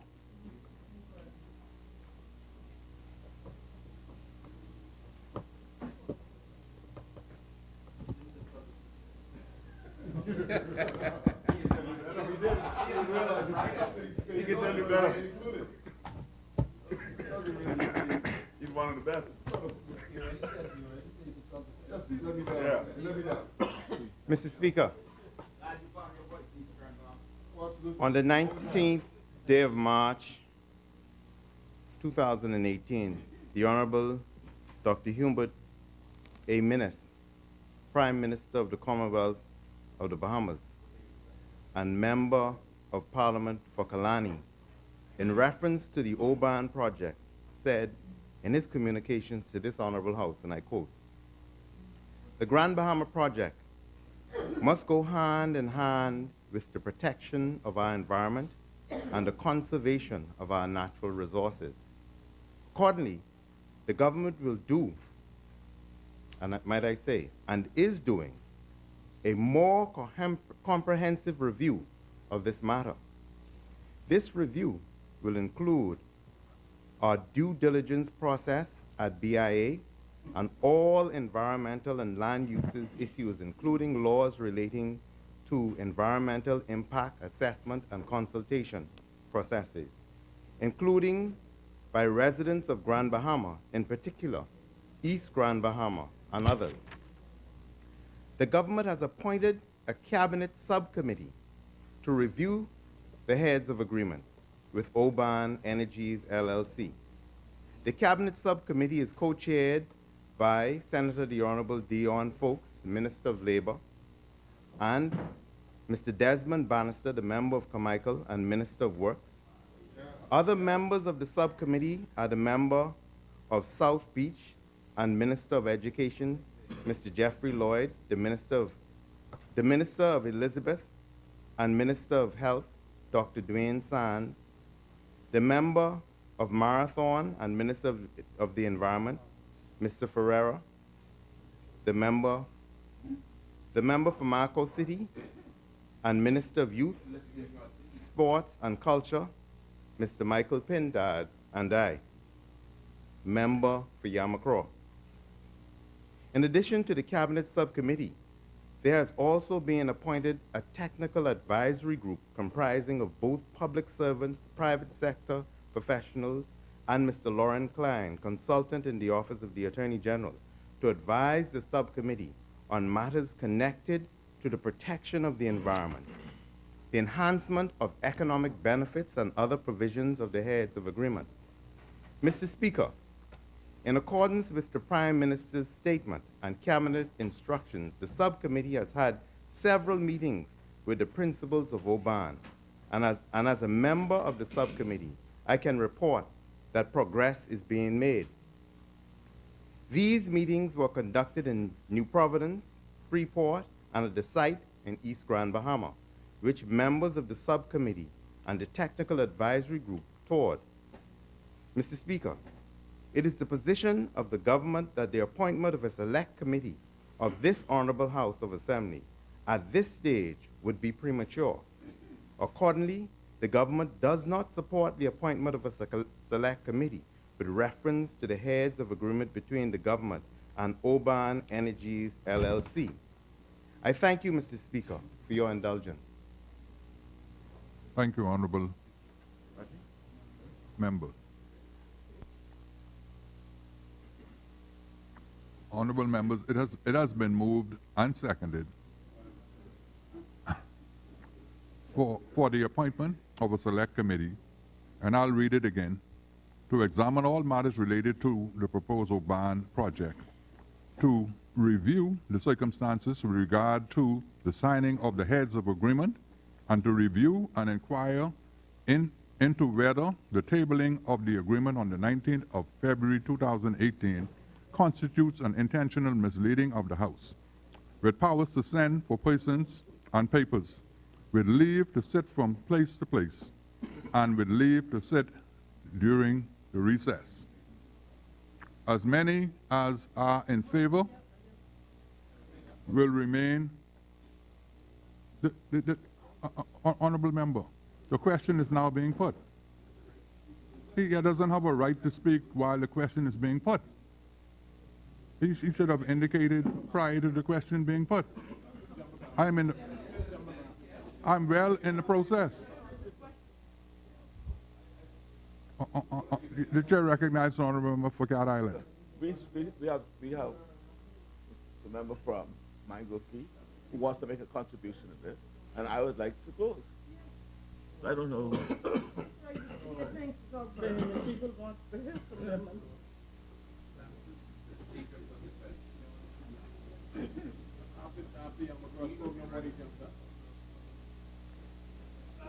So,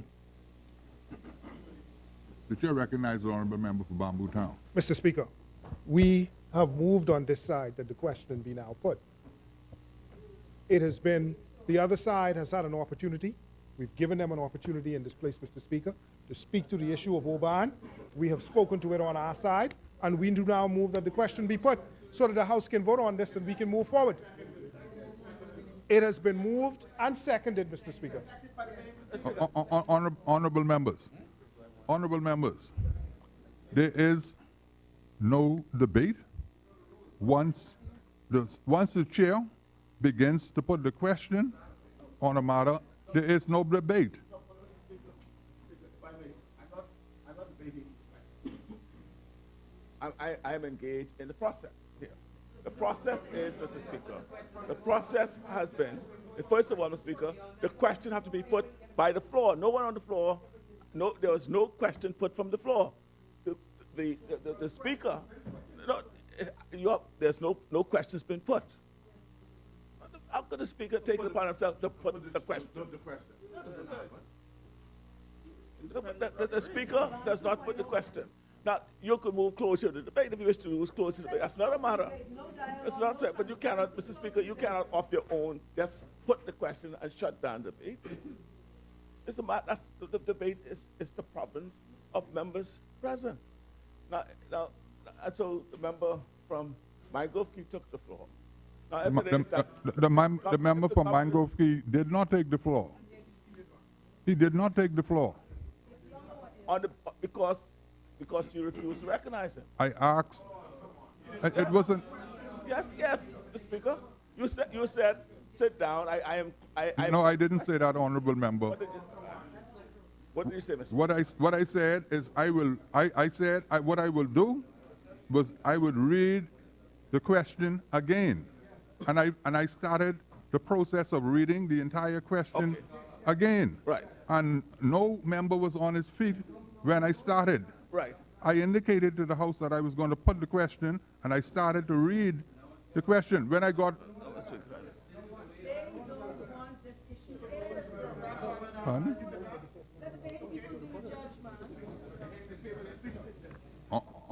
Honorable members, it has been moved and seconded that the question be now put.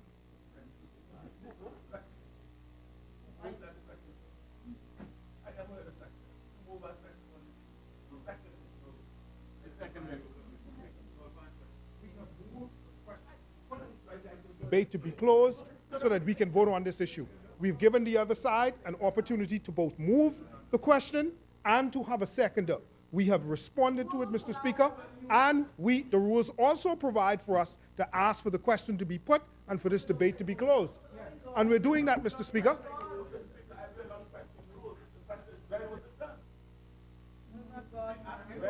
When was it done? Honorable members. And moved that the question be now put. I stood up and move that the question be now put, Mr. Speaker. We've had a second on our side. It is on the floor, and we're asked that the debate be closed, Mr. Speaker. And the speaker started to read it.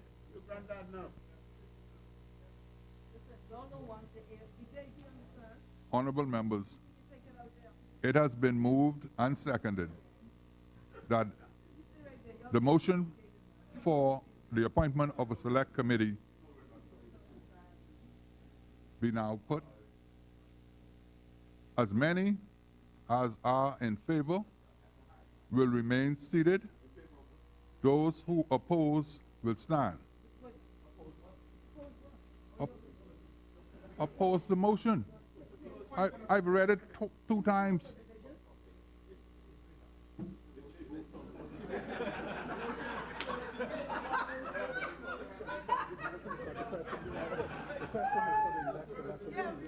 Yes. Honorable members, honorable members, the motion has been defeated.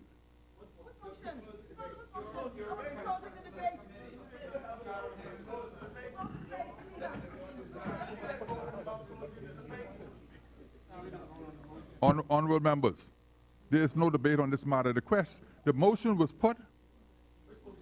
The motion was the honorable member. Honorable member, the motion was put for the appointment of a select committee. It was seconded. On the government side, they made a statement. The motion was seconded by the member for Exomas and Ragged Island. The response on the government side was by the member for Yamakro. Following the member for Yamakro, the chair indicated, and the government leader made a motion that the question be now put. The question was put by the chair, and the vote was against the selection of a select committee. And so the motion to appoint a select committee has been defeated. Further appointments of select committee, the chair recognizes the honorable member for Centerville. Mr. Speaker, thank you very much. I too would have given notice for 2 select committees, and when that notice was given, I was not sure whether the terms of reference was clear.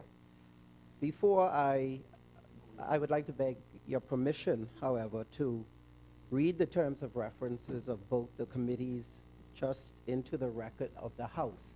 However, I do intend to defer the motion until after our budget debate. So with your permission, I would like to read the terms of the reference into the record of the House. Carry on, Thank you. honorable member. The first committee would read as follows: to investigate all matters relative to the phenomena of social media in the Commonwealth of the Bahamas, to determine the negative effect false and unsubstantiated publications, inappropriate recordings is having on the Bahamian society, and to make recommendations for the imposition Honorable of legal members, sanctions to properly compensate. honorable members, the member for Centerville has the floor. Let me just. Okay, you want me to start? Honorable members, the member for Centerville has the floor. Okay. Continue, honorable member. Thank you. First committee, to investigate all matters relative to the phenomena of social media in the Commonwealth of the Bahamas, to determine the negative effect false and unsubstantiated publications, inappropriate recordings is having on the Bahamian society, and to make recommendations for the imposition of legal sanctions to properly compensate injured parties, and to impose further punitive measures for more egregious infractions, especially those with malicious aforethought, with power to send for persons and papers, with leave to sit from place to place, and with leave to sit during the recess. The second committee reads as follows: to investigate all matters relative to the natural resources of the Commonwealth of the Bahamas, above, on, or below to the terrain and or sea, to identify the sources of the natural resources that contribute to the Sovereign Wealth Fund, as well as entities, historical and current, engaged in extractions, identify areas of disbursements, recommend to Parliament mechanisms to enhance accountability and transparency in awarding contracts for exploration and extraction and receipt of disbursements, and to consider and suggest the best ways to ensure that the birthright of every Bahamian is legally protected, with powers to send for persons and papers, with leave to sit from place to place, and with leave to sit during the recess. Thank you, Mr. Speaker. Thank you, Honorable Member. The chair recognizes the Honorable Member for Cat Island, Rumkin, San Salvador. I'll be remiss, and I to point out the error of our ways. And I refer you to Rule 36 of the Rules of this House, page 31. Just so I can indicate, as I indicated when I started to attempt to correct our ways, that the government voted against their own motion. And the member for Mango-Free ought to be allowed to speak. Because I said to this House that no motion had been put. They said yes, it had been put. And the leader of the House said that the question be now put. But that is the first motion you're supposed to vote for. If that motion is carried, then you go to the main question. Right? That's 36-2. You didn't listen to me. Right? It did not. So they voted against their own motion. First of all, the motion that was put, that the question be now put. Just read it. The question be now put. That was put by the leader of government business. It is said to have been seconded by the deputy speaker. The next question is, Rule 2 says, if the motion for closure, that's what I'm saying, the motion for closure is carried, right? The debate then before the House shall cease, and the question before the House shall be put. The question before the House was the select committee, not the closure. You didn't vote, you all voted against your motion. You voted, what you did? Honorable, just before you switch. Just admit that's the only vote we had. That's the only vote you had. You only had one vote, Mr. Speaker. The chair recognizes the Honorable Member for Bamboo Town. And asked the Speaker to put the question of whether or not we were going to approve a select committee. That was the first question. The member then spoke to the fact that he wanted the debate to continue. I got up again and said that we should put the motion, the question, to decide whether we would accept the select committee. And upon doing so, the debate would be closed because you would have put the question. That is what we voted on, Mr. Speaker.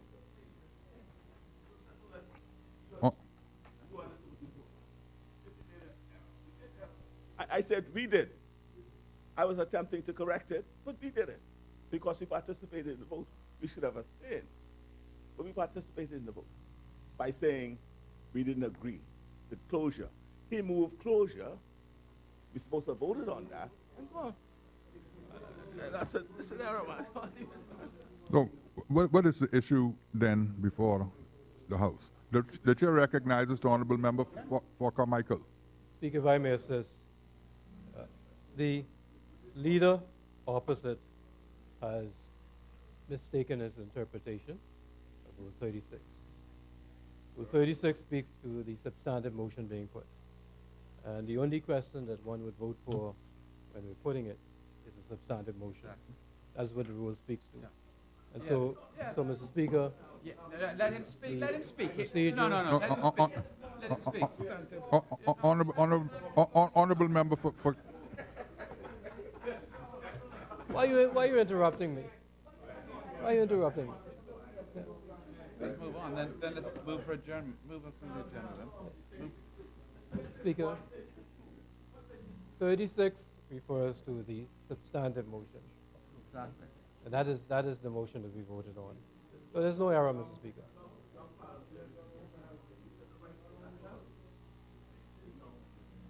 Why you?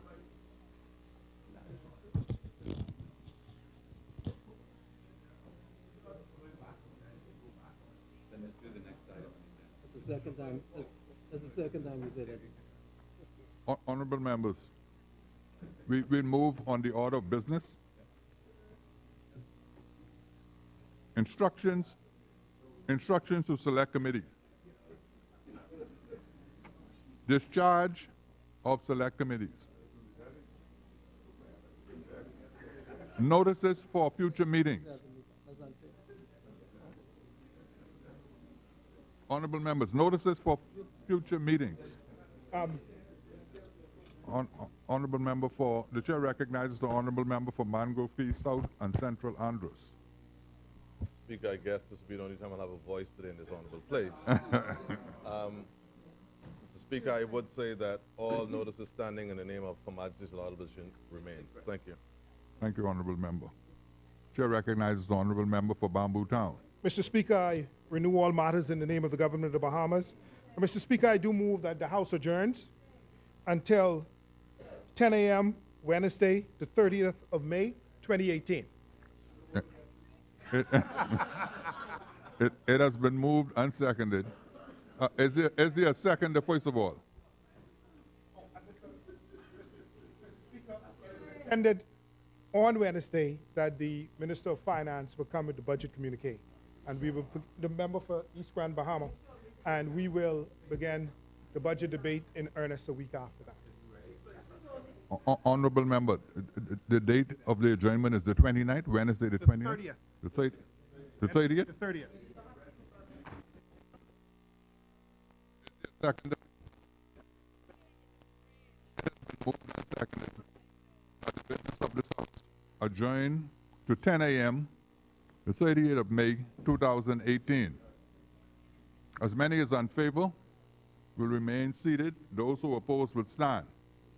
Final adjournment. Mr. Speaker, I do now move that the House adjourns.